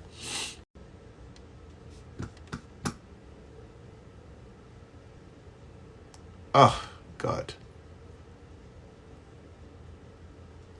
This is so, as I was saying, guys, if you live in Kenya, man, you can literally get a job from anywhere in the world. Just be positive, be open-minded, and if they decline and they say no, don't feel bad. You try again. Okay? Just because you fail at something once, that doesn't mean it's not for you. As a man, you must. You get me? You must encourage yourself back to back. If you know you deserve that thing, though, go for it. But make sure you prepare for the worst or plan for the best. Or how can I say this? You plan for the worst. What is that word? Is it plan for the worst but expect the best? Plan for the worst and expect the best. Yes. My man. I like you guys though. You guys are actually doing great things. Don't bother me. Rose, I appreciate you and I appreciate the popcorn. Yeah. Thank you guys, man. I appreciate it. Thank you. Don't bother me. Don't bother me. Don't bother me. Let's see. Anom Pingu 123. He says, do you think no fap is good for becoming smarter? I won't say it's good for becoming no smarter. No, it has nothing to do with no smart ball. No fap though, it's actually good for discipline. You see, a man needs to master his emotions. It is like the most hardest thing a man can do. There is a reason why there are very, very small percentage of men that are making money. Very, very small percentage of men are making money. Most men are not making money. I promise you, most men are not making money. You can know from the way they dress, from the way they just, investment portfolios is very, very important. Now, to be focused on yourself, that's a challenge though. To be obsessed with yourself. When you're obsessed with yourself, my man, no distractions, regardless of who comes into your life or who goes away, who lives, bro. NoFap is actually very good though. NoFap is a concept of, because I used to do it. I don't do it anymore. I'm disciplined now. Then when I go out on date with a woman, even when she disrespect me and she do all that stupid things, I still have the mindset that I need to take her home to sleep with her, because I was driven by my sex drive. Now it's different. When she disrespects me, I cut that bitch off. So I can easily go out on a date and spend, and most people are childish. When you go out on a date with a woman, remember, your sole intention is to get her respect. So even though the night is not going as planned, it's not going well, you must still pay for the dinner. And some men will say, no, I'm not going to pay $100 or $200. If you don't have the money, don't take a woman on a date. You spend the money, you pay that money, and still let her know that this is not for me. This is not what I'm looking for. I have to go. And I do this every now and then. Just because I take you on the date, that doesn't mean you're coming back home with me. That doesn't even mean you will see me again. So, be gone. Be gone. Be gone. So I do that. So, bro is making bank. My man, don't say it like that. Weedy, when did you become a software engineer? Weedy, I became a software engineer in 2018. And I know Pingu, but it won't be decentralized. What won't be decentralized? You mean the digital currency by the US Central Bank? If they want it to be effective, though, it has to be decentralized. Let me see. It can be a centralized currency, though, because the concept of cryptocurrency is the fact that it is decentralized. If a US government currency is centralized, not too many people will use it, though. Then people will start using the current blockchain, the current cryptocurrency like HBAR, Ethereum, Bitcoins. People will start using those coins on the black market, and I will use it too, because I don't trust the US government. Hell no. Weedy, you gave me a coin. Thank you, man. I appreciate it. Wow, you gave me a rose. I appreciate you guys, though. You guys are. Thank you. I think I should do this every day. Let me see. What? Yo, my God, guys. We have 1,049 views right now. 1,049 views. You guys are the best, though. Thank you so much for your love. Thank you for your support. So, the selling point of crypto is the fact that no one entity controls it. That is the... I know, Pingu, my man, look. That is the selling point. And that was what I was saying, that it has to be decentralized. If it becomes centralized, no one is going to use it. Hell no. That is the concept of it. The fact that nobody controls it. The fact that nobody controls it. That is the reason why last year or 2 years ago, when Mark Zuckerberg said Facebook wants to go into crypto, they want to create crypto, everybody said no, because you guys are fucking betrayers. Nobody trusts Facebook, because Facebook is using the same concept that Steve Jobs used back in 1996. He said that people don't know what they want until you show them that, hey, this is what you need. And the world is different right now compared to 1996. You can't steal people's privacy and use it against them and sell this privacy. So the concept that the US government will create a digital currency that is so powerful than the dollar and make it centralized, it will never happen. If they, and the fact that it is the US government that creates it, it means that the US government controls it. So I don't know how it's going to work, though. You get my point? What is this? Arnold Nati, how to get through heartbreak. Oh my God. We've all been there. It's like the worst thing that can happen to anybody. What? Heartbreak. Yeah, we've all been there. Heartbreak. How to get over heartbreak. Oh my good man. Be around your loved ones, man. Be around your loved ones. It's not funny though, but let me say this. A couple of days ago, I made a video on my TikTok, and I said that men should have inner circles. And I said that When a man has inner circles, he must never cry or show distressed emotions to his woman. A lot of people criticize me and say, no, but that's the reason why you got married. You must be able to. Listen, I'm not speaking out of emotions. I'm speaking out of experience, not just for myself, but for my inner circle and from people, older people. You see, you need to understand something about women. Women are not bad people. No. They are designed that way. You get my point? They are designed to want a man that will be a rock.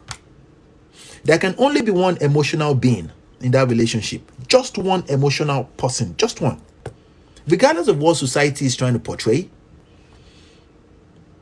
there is society expectation of a man that you as a man, you must be a rock for your woman. So when everybody cries, everybody goes through distress. I lose money every now and then, of course. And I go through things. Everybody goes through things. If I'm married, I'm not married, I don't have kids. But if I am, I'm not going to go to my wife because then she will feel repulsive. She will hate me because I'm showing signs of a weak man. Why do you think 70% of divorce rate? Why do you think 70% of divorce right now ends up in? Why do you think 70% of marriage, ends up in divorce right now? Why do you think that is? Because when you say men love idealistically and women love opportunistically, which means that when a man falls in love, he believes that she's, oh my God, she's my soulmate. But you need to understand that she loves you opportunistically, not because of she's here to serve you. You are there to serve her. And that is the only reason why she picked you. She picked you because, and that is the reason why a woman will say, oh, these are my kids. And I be like, bitch, those are not your kids. Those are our kids. Those are our children. I don't have kids. I wish I do, but eventually I will. But I'm just saying. So, my man, when you say, how do you get through heartbreak? You need your friends, man. Because when you're going through things and you explain, and you need to trust your inner circle. It makes a lot of sense, though. You don't want an inner circle that will be your enemy. You want your friends. You want your friends, though. People that you trust. When you share things with them, these guys will laugh at you. They will mock you. It is good for a man. But women won't understand these things, though. Your friends will laugh at you. They will step on your face. Ah, my man, they broke your heart. It is good for your brain. Even though they will laugh at you, they will tell you what to do. You will exchange scripts. And when we talk like this, women will say, no, it's not healthy. You have to talk. Because you think, you see, when a woman is upset, when she's going through distress, when she talks about it, she feels better. But for a man, it is different. We don't feel better when we sit down in the victim. Oh my God, we don't feel better. We are conveniently different. I can't even talk about. We are different. We are very, very different. So, my man, to answer your question, man, you need to be around your loved ones, man. That's the best way to get through. And you need to tell them what you're going through. They will laugh at you. It is good for your brain. It is. Let them laugh at you. You take it in. You need sense of humor too. Let them laugh at you. You take it in. So, Anopingu123 is saying, are you scared that employers will hide your account and perceive it as misogynist? I'm not being misogynist. How am I being misogynist? Do you know what a misogynist is? Anopingu123. Let me tell you what a misogynist is. A misogynist is somebody that hates women. I don't hate women. I don't hate women. Somebody that despises or hates women. I don't hate women. What I'm doing right now is sharing scripts and telling men the things they need to have. I'm not saying that you shouldn't fall in love. I'm just saying that you must never cry in the presence of your wife or your girlfriend. She will hate you for it. I want relationship. I want relationship to last longer. I want people to have long-lasting relationship. That's the truth, though. I do want these things. So I'm not a misogynist. And am I scared that employers will find my account? Yeah, let them find my account. It's okay. But I don't hate women, so that is not I don't hate women, so don't. And this is one funny generation though. People use English words like misogynist. Do you even know the meaning of misogynist? That is the strong word though. I'm not one, and I can never be, because I love women too much. I love women too much. But it makes a lot of sense when you understand that the way you love a woman, she can never love you that way. She loves completely differently the way you love a woman. And as long as she's benefiting something from you, then she loves you. Then she loves you though. So there's this thing called hypergamy. Women practice hypergamy. If you know that, you get it. So, but the problem is this: women don't want men to talk about these things because it benefits them when men are naive. When men are naive, men are easy to be played. Like, take for example, when I walk up to a woman in a coffee shop and strike a conversation, she want to act like she doesn't want to talk to me, but she wants me to keep chasing because it validates her mind that she's, oh my God, he wants me. But if I come up to meet you and strike a conversation and you don't want to talk to me, I am gone.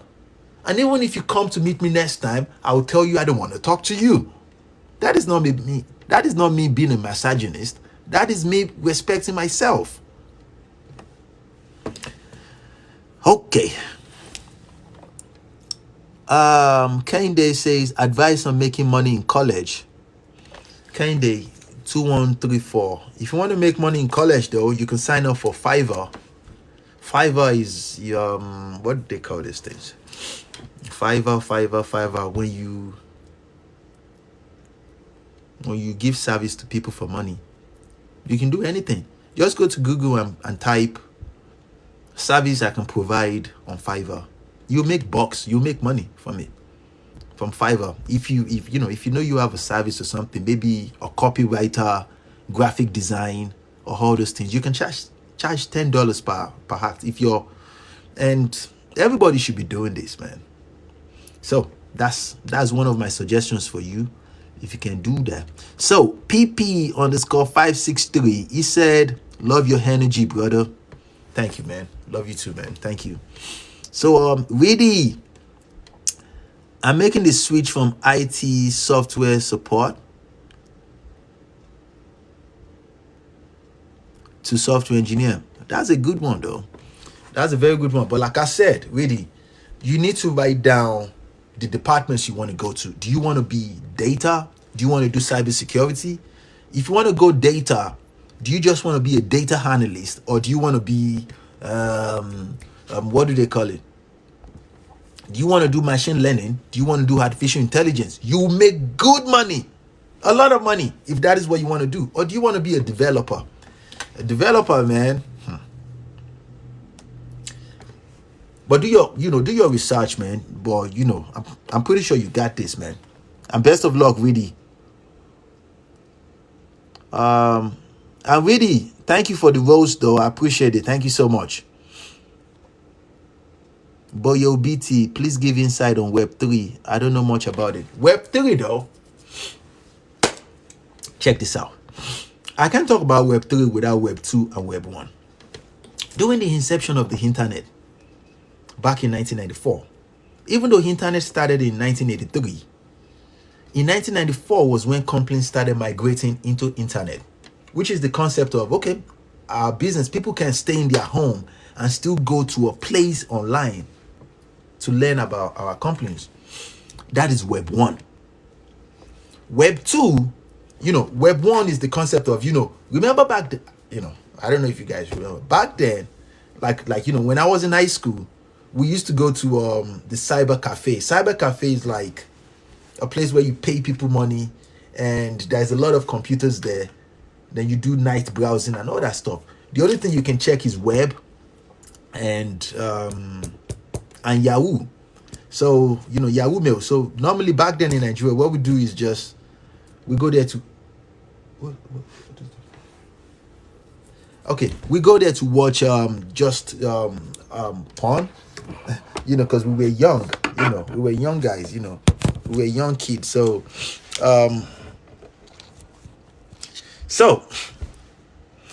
now, from Web 1 into Web 2 was when the interaction started. That was when they started MySpace. I think that was around, was it 2003 or 2002 or 2003? That was when Web 2, 2001, 2002, that was Web 2. The interaction where my chat, MySpace, where people, where you can connect with people from long time, the interactional phase. But how do company makes money from creating this service to people? That was when companies started selling people's data. They tell you to sign away your data, and they use the data to track what you like and what you don't like. So Web 2 is the concept of where the interaction, you benefit from using Yahoo messengers. You get my point. Back then, even now, there's nothing called Yahoo Messenger again, but back then that was Yahoo Messenger. So that was the concept. But how do companies benefit money? So they make a lot of money by invading your privacy, even though back then we didn't know anything about privacy. So a lot of companies they make billions of money from that. That is Web 2. Now Web 3, it is a complete different era. This is a era where companies don't have that power no more. And a lot of people are still fighting against it. They don't have that power no more to, just step on people's face and just take people's money. No, you can't take people's money. Take people's services, and they control everything. Right now, it's the people that controls everything. People use blockchain. It is the concept of blockchain. That was the reason why, because Facebook is about to die. But now the way I think about it, I don't think Facebook will go anywhere, because Facebook said it's going to create Meta, the metaverse. My accent won't let me shine, but you guys should bear with me. Meta, Americans will say metaverse, metaverse, but it's not metaverse. It is metaverse. I'm an African man, so bear with me. So this is the concept of using blockchain, and the concept of blockchain is, normally when companies start, when they go into inception, when they start an organization, you buy stocks and you invest in that, in that stocks. But with Web 3, immediately immediately you decide to use a technology. Like, let's say you use what is this new one I bought a couple of days ago? It's about real estate. When you start using that service, it's almost like as I'm using TikTok right now. Let's say there's a phase in Web 3 where it's automatically, I'm investing in it. The numbers of hours you use, you invest automatically. So right now we are at the beginning of it. We don't really know what the nearest future will be like. It's just that it's just like back in 1994. We don't know that there will be a time where there will be Instagram or Snapchat. We didn't know that. We just know that, okay, the internet, the phase one, we can go to Yahoo Mail and send messages to one another. So it's just right now where we know that we can buy cryptocurrency blockchains, buy hash, and store it for investment. But just like what happened with the internet in 1994 and 1998, everything crashed. A majority of the web browsers back there, they all collapsed. They all went away. Only www stayed up. You get my point? And we're still learning the phase 3 though. We're still learning the phase 3, so it's still going. So FFFGG. Oh, it said what did he say? Okay, he said I'm glad I found your account. Love from UK 4:40 a.m. here. I appreciate all your advice. My man, we have UK in the building. Thank you, man. I'll try and do this every day, guys. I like this. Right now, we have 1,106 views. Oh, my God. I feel powerful. We have 4.1 likes, 4.1 thousand likes. I appreciate you guys. Thank you so much. Golf. Oh, no. Okay. Golf. Golf for God. Oh, love your advice, man. I ran across your page. Perfect timing. Thank you, man. I appreciate you. Golf for okay. FFF. Okay. Do you watch Fresh and Fit? Yeah, I'm a big fan. Fresh and Fit. Yeah, I'm a big fan. But I watch it, whenever I can. So Black Daniels. What can you do to get a girl to love you, but she keeps going back to her ex every time? My man, cut that bitch off. Straight up, she doesn't respect you. My man, look, there are many women out there. Cut her off. Cut her off, though. If she doesn't respect you, you can't force anybody to do anything. Understand that. You can't force anybody to do anything. So if she keeps going back there, the only thing you can do for yourself to regain your respect is stop giving her free attention, though. Because women love attention. And attention is a currency for man. You just have to master your emotions to that level, though. Talk to other girls. Okay. Focus on yourself and find a girl that loves you, not a ex. Of course, she has to respect you, man. It is a privilege that you're talking to her. You need to. You don't need to tell a woman outrightly that, hey, it's a privilege you're talking to me. No, you need to act like it. Let her know that she's not a priority. You, my man, you are your own priority. You need to work on yourself. Continue to work on yourself. Better yourself continuously. Have friends that will challenge you to be better. Have friends that will challenge you. It makes more sense when you're on that level of state of mind. Now, when a woman comes into that frame, she will complement your life because she understands that if she doesn't act right, other women will take him away from me. This is the level you want to put a woman. You want her to know. You don't make that mistake to say it with mouth, verbally. Don't. Remember, women are all about what they feel. Oh my God, how she makes me feel. How it make me feel. It make me feel. I think I feel. So you make her feel it. That if she doesn't act right, you don't need to tell her. You make her feel like that. When she does something you don't like and you check her, she must be disciplined.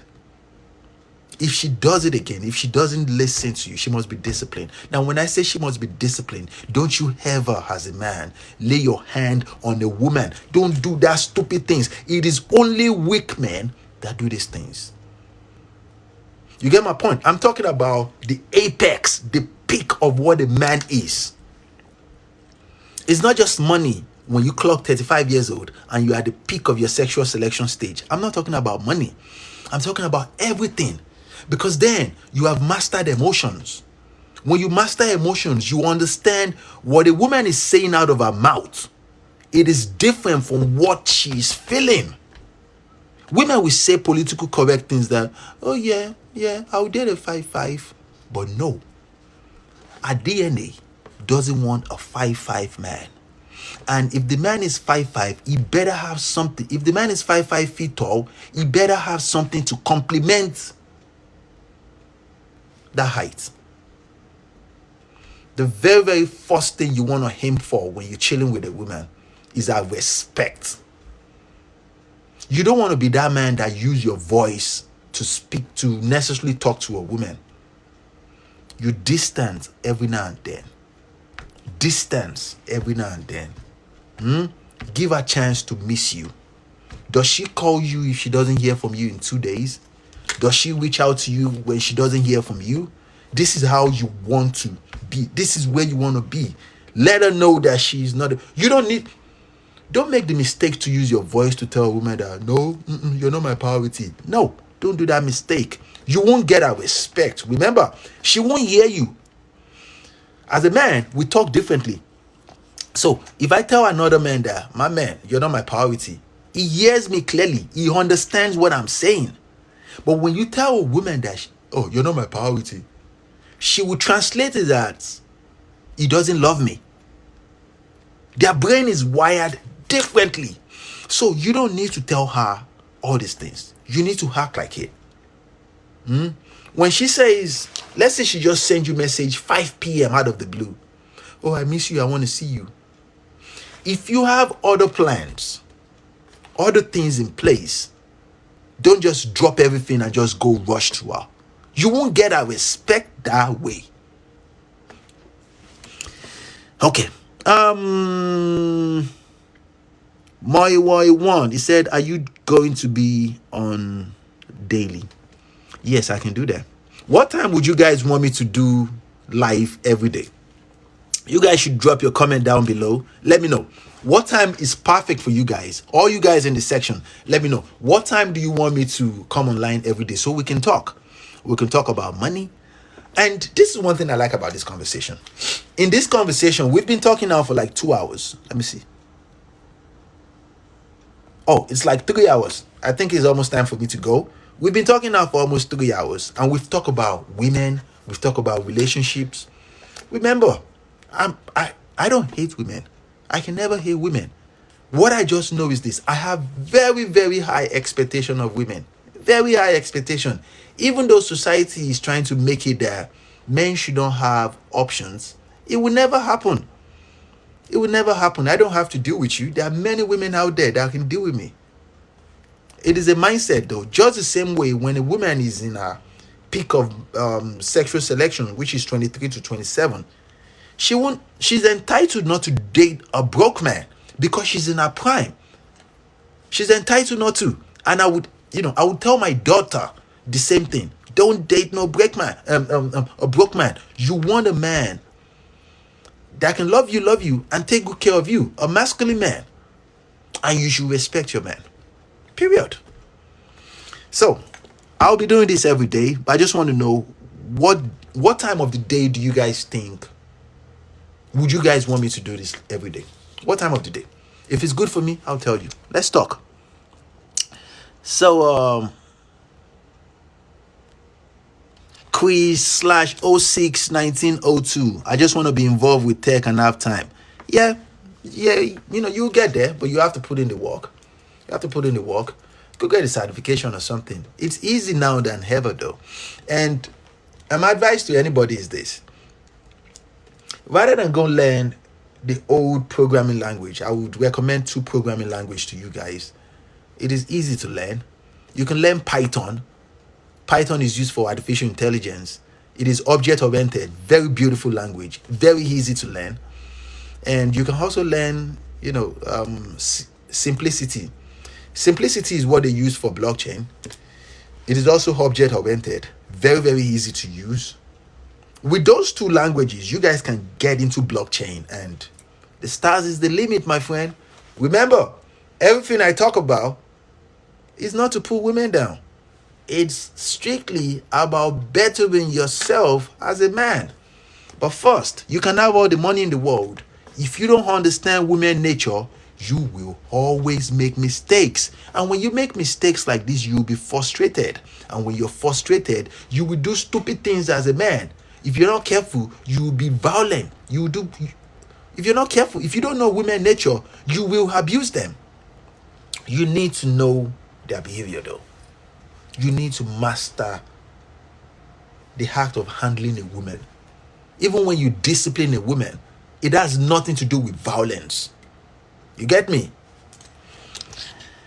Okay. I've realized that. Hey, Enzo, hey brother, hey bro, what's going on? Let's see. Okay, let me get my book. Where's that book?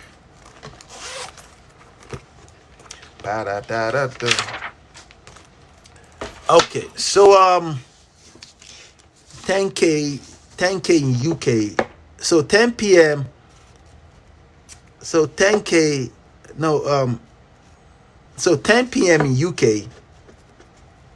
10 p.m. in UK And quiz, the same time you started is perfect for me, brother, which is I started 8, 10, 11, 10, 9, 9 o'clock, 9 p.m. in United States. Okay.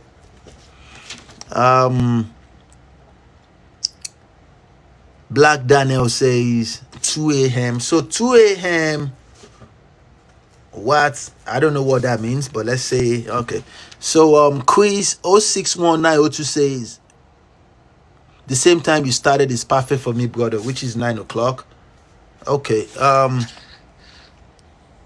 10 UK time. 10 UK time would be, when is 10 UK time? That would be like 6 p.m. my time. That's okay. I'll look into it though. 10 UK time. Two people say it's 10 UK time. And FFFJJJ say, okay. 6 p.m. Pacific time. What does 6 p.m. Pacific time means? Okay. FYR Ninja 2. I'm here to cause. Who is this? Oh, I'm here to cause mayhem for women. Don't do that, man. You need to understand something though, guys. If you hate women, you're not wise. Women are very, very important. And I can never hate them. But you need to understand women nature. You need to know how to talk, how to handle women. Women do shit testing all the time. Like, take for example, I walk up to me, 3 group of friends, beautiful women. They were talking. There was one Caucasian, there was one Asian, and there was one, people of my complexion, but she's black. I wanted to talk to the Haitian because she's been looking at me from afar. But I understand that I need to act friendly with our friends. You get my point? Not to, not necessarily to get an approval and that kind of thing. When I strike a conversation, they look at me, they said, "Can't you see we're talking?" I said, "Of course I see that." Then I continue with my conversation. Normally, if you don't understand women shit testing, you're supposed to say, "Oh, apologize for doing all that nonsense." Then that makes me a weak man. You must never apologize for any approach you make towards a woman, especially when you are a masculine man and you approach the woman that you find attractive. You don't need to approach and say, "Oh, I'm sorry for it." You don't. You're not sorry for nothing. That shows you're weak. So you say, oh, really? Yeah, I know that. I know you guys are talking. Then you continue whatever you're saying. It simply means that you don't care about that remark. She's shit testing you.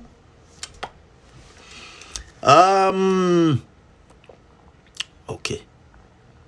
Jamal Castro, it's 5 a.m. in Nigeria. My good man, Ninja for life. 5 a.m. in Nigeria right now. Oh my God. Okay, 10 p.m. EST.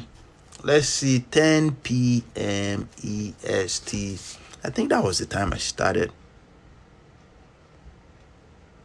Okay, earlier is good too. I live in Texas, so earlier, let's say, oh my God, I just saw a gift.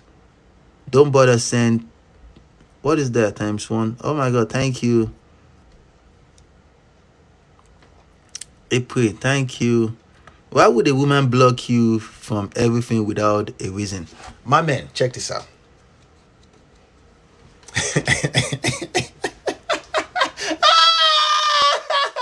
Oh my God. Look, listen.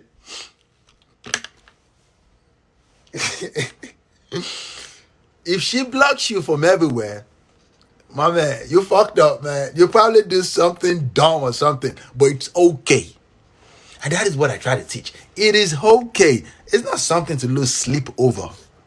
No, don't lose sleep over. And it's not something you want to put your head on and say, "Oh my God, why is she?" If a woman block you from everything without a reason, let's dive into women nature. If you know you didn't do anything wrong, listen. Remember, women are polygamists. And that's why I encourage every man to continue working on themselves. Once you are working on yourself, she'll feel like she have a good deal to date you. And this is what women wants.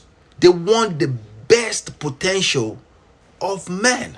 They want men, they want to date men that other men wants to be like and other women wants. It is that simple. So if she blocks you from everywhere, rather than trying to put a definition to that behavior, how about you translate it to this? She lost attraction for me and I need to work on myself. My man, I've been broke, man. I mean, very broke. Remember, I came from Nigeria. I came from Lagos. And I've been rich, man. My man, you want to be rich, man. You want to be rich. You get away with a lot of things when you have money. And it's not always about the physical appearance. And I say this all the time to women. It is impossible to know the true value of a man just by looking at him. It is impossible. Oh, you don't have the jawline. Oh, you're not built like this. I am 6'3" feet tall, but I weigh 170 pounds. I am a skinny dude. I don't need muscles to prove anything. I work out every day. I'm healthy, but I don't need to prove anything. I'm bulky. I don't need those muscles. Like, what do I need it for? Like, you get my point. But women we see, and any women that judge you by your physical attribute, if you're working on yourself, if you work out 20, you don't need more than 20 push-ups, 50 jumping jacks, 20 sit-ups. That's all. Every day. For a man, you want your mental state of mind to be as stable as possible. Because everything you are, everything you will be as a man, it starts up here. So my good friend, to answer you, just because she left you, my man, it's and it's nothing to lose sleep about. As a matter of fact, you just dodged a bullet. She's not for you. She's not for you, man. And the reason why I laughed is not to mock you. I laughed because it is what men do to each other. We have to laugh. So have sense of humor, man. Don't feel some type of way because I laughed. It's actually very, very good for you. Okay? So Ash.2 says, which country are you in? I live in the United States of America. Long live America. God bless America. God bless America, man. John Market, I need to hear it. They crazy. Let me see. Oh, okay. John. I didn't though. Okay, John Marquez. When anybody walks out of your life, rather than trying to put a definition to, because that's what men do. We want to know the reason why that thing happened. You need to understand something. A woman will never leave what she finds, what she holds valuable, or what she finds to be pricey. She will never leave it. I'm telling you, women they're not dumb. You just need to change your mindset to understand their nature. If a woman loves opportunistically, which simply means that she's looking for something that will serve her, how can you use that ideology to your favor? How can you use that mindset to your favor? I'm not saying you guys should go out there and start breaking hearts, but once you understand this mindset, you understand what a woman really is. You will. But that doesn't mean I hate women. I do not hate women. I just understand their nature. And they are not a priority to me. Because I understand that she can wake up tomorrow morning and say, I don't love you no more. I think I'll find somebody else. And when she does, you let her know that bye. Bye-bye. So, okay, so, never let them control you, of course. Of course. Ash, I see you laughing, man. Sir Dominat, do you have a podcast I can listen to? Look, you are the second person asking me for a podcast. I don't have a podcast. I do not have a podcast. But will you guys, keep talking about podcast? Let me write it down. I think I should start one. But I want you guys to put a comment down below. Let me know how you guys feel about tonight's section. You know, in couple of minutes I will end this, and let's say by 11:30, because it's 11:20 right now. Let's say in the next 10 minutes, and we've been on now for like 3 hours. Like, I didn't even know I could talk to you guys for 3 hours, man. But I don't have a podcast now. But I just wanted to create my presence. Normally I post things on TikTok. I'm an introvert. I don't like a lot of social media presence, and because I do cybersecurity, I like to keep my privacy down. But TikTok, I kind of like you guys. So what I normally do is just post. But like 2 weeks ago, I just decided to make a video of myself and just say something, and you guys just took it in. So that boosts my confidence that, okay, let me do live, let me see how it is. But today's section is actually very good. As at right now, we have 4.4 thousand likes, and I appreciate you guys though. I will do this every day, Monday to Sunday.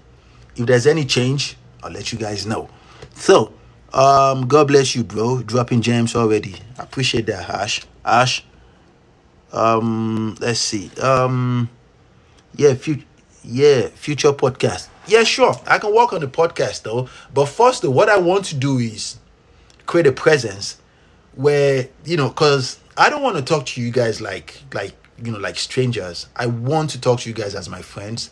I want us to be friends, so we can exchange scripts. We can talk about life. We can talk about, it's the same thing I'm talking to you guys about right now. It is the same thing I have with the same conversation I talk with my friends. We talk about money a lot. We talk about women a lot. And even though we are getting older now, in 3 years' time we'll be 40 years old, and we are not having as much sex as we used to. It is not a priority now. We are trying to get to, we have a net worth limit that we assign for ourselves that we need to reach. Even though we all have money now, but we still aspiring to peak a certain level, and then we can fall back and just enjoy life, and then maybe we'll get married, because we're getting older.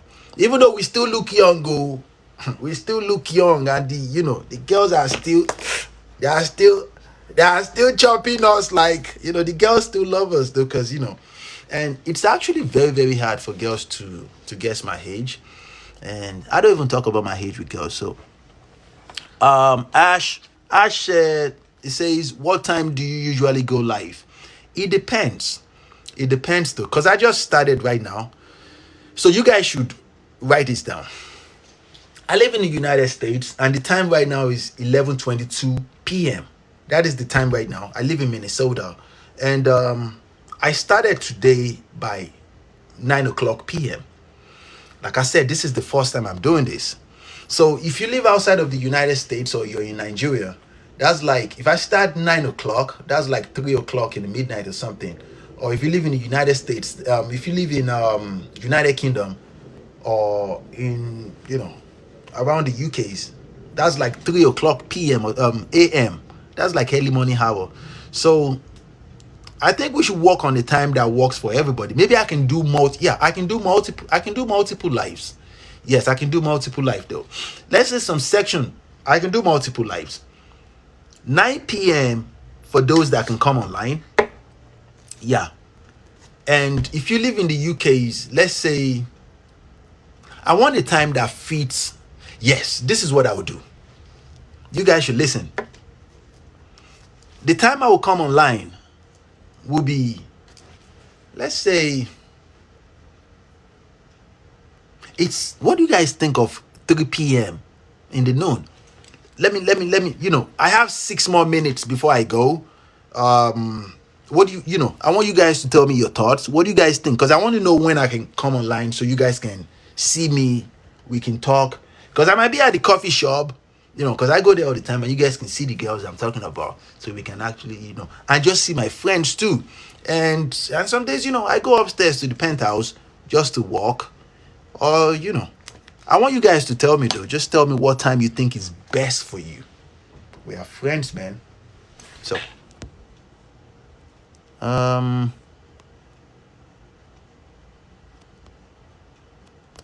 Ash said, Ash.2 said you look 25. I know I look young though. I get that a lot. It's actually a blessing. It is a blessing though because I feel young though, but I am old. I am old as fuck. So Chris said, so we are the same time zone. Thanks for Chris. I'll see you around, man. Normally, if you live around in the United States, 9 p.m. every night, I'll be here. But I want to do another one before that 9 p.m. that fits those that can come online. We have 5 more. I have 5 more limit. 5 more minutes before I go. So I want us to talk about this time. So MZ2 Drippy. It says, good morning, sir. My name is Olua Folonshaw. Baby, it's okay. I want to tell me. What's going on, man? What's going on, MZ? What's going on? So, CDHO7, hi. Okay, Ash.2 says 9 p.m. is perfect. 9 p.m. it is. So, if you live outside of the United States, 4 minutes though, you get... What is this? Sunny baby. She say, for Obi, stop playing and put me in a headlock respectfully. Do you know that people go to jail over these days? What? Why would I do that? But thank you for your support, though. I appreciate you guys. And Sunny baby, love always, though. Thank you guys for coming out for me, though. You guys make me feel loved. I appreciate you guys. So Sadomina say it's great. So that means 9 p.m. is good for you too. Chris, the one in my time zone, it says 2 p.m. is fine too. Okay, 2 p.m. for noon. Okay. FYI says, I'm here to teach women a lesson. My man, wait. Don't do that. You can hate women. Don't be a misogynist, man. You want to be a man. Listen. It's not always about what you say. It's more about what you don't say. With women, you will get more success with them when you say less. Because their brain works continuously. Oh, what is he saying? Oh, why is he not saying anything? Oh, what's going on? You just keep quiet like this. You keep quiet. Though. So, my one says 8 p.m. my time. So, 8 p.m. works for you. Okay. FYI says, all hail for the time is now. Appreciate you guys, man. What's the topic I just joined? Oh, my man. The topic is ask me anything. And these guys, over 4,000 people. You guys have been great. I appreciate you guys, though. I don't think it's 4,000 people. No, it's 1,342 people. So it's 4,000 plus likes, 4.7 likes. You guys have been great. I appreciate you guys, though. I appreciate the love. So, this is what we're going to do. For the next 2 minutes, you guys should listen. Tomorrow, 2 p.m., my time. In the United States, 2 p.m. is... So, if 2 p.m., so you guys will be... So, if you live outside the United States, you'll be around 8 o'clock at night or 9 p.m. or something. I'll do that for like 2 hours. So, and then... In the nighttime, I'll start around maybe 9 p.m. or 8 p.m. Oh, for tomorrow is Friday. I have activities I do until 9 o'clock. So I will start 9 p.m. So every other day, I will update you guys on when I will start. Look, friends, I appreciate you guys, though. I appreciate your support. You guys make me happy. Thank you for your love. Thank you for your support, though. And the bigger percentage of you say you want me to start a podcast. I must have made an impression. Like, hey, voila, day. But with your support, I can do anything. With your support, I can do anything, guys. And like I said, I just wanted to create a presence. And it's time to go, guys. I appreciate you guys. I'll see you tomorrow. Much love, guys. Take it easy. Oh, my time zone. Right now, it is 11:30 p.m. I don't know what that time zone is, but I have to go, guys. Take care. Much love. I'll see you tomorrow. Easy.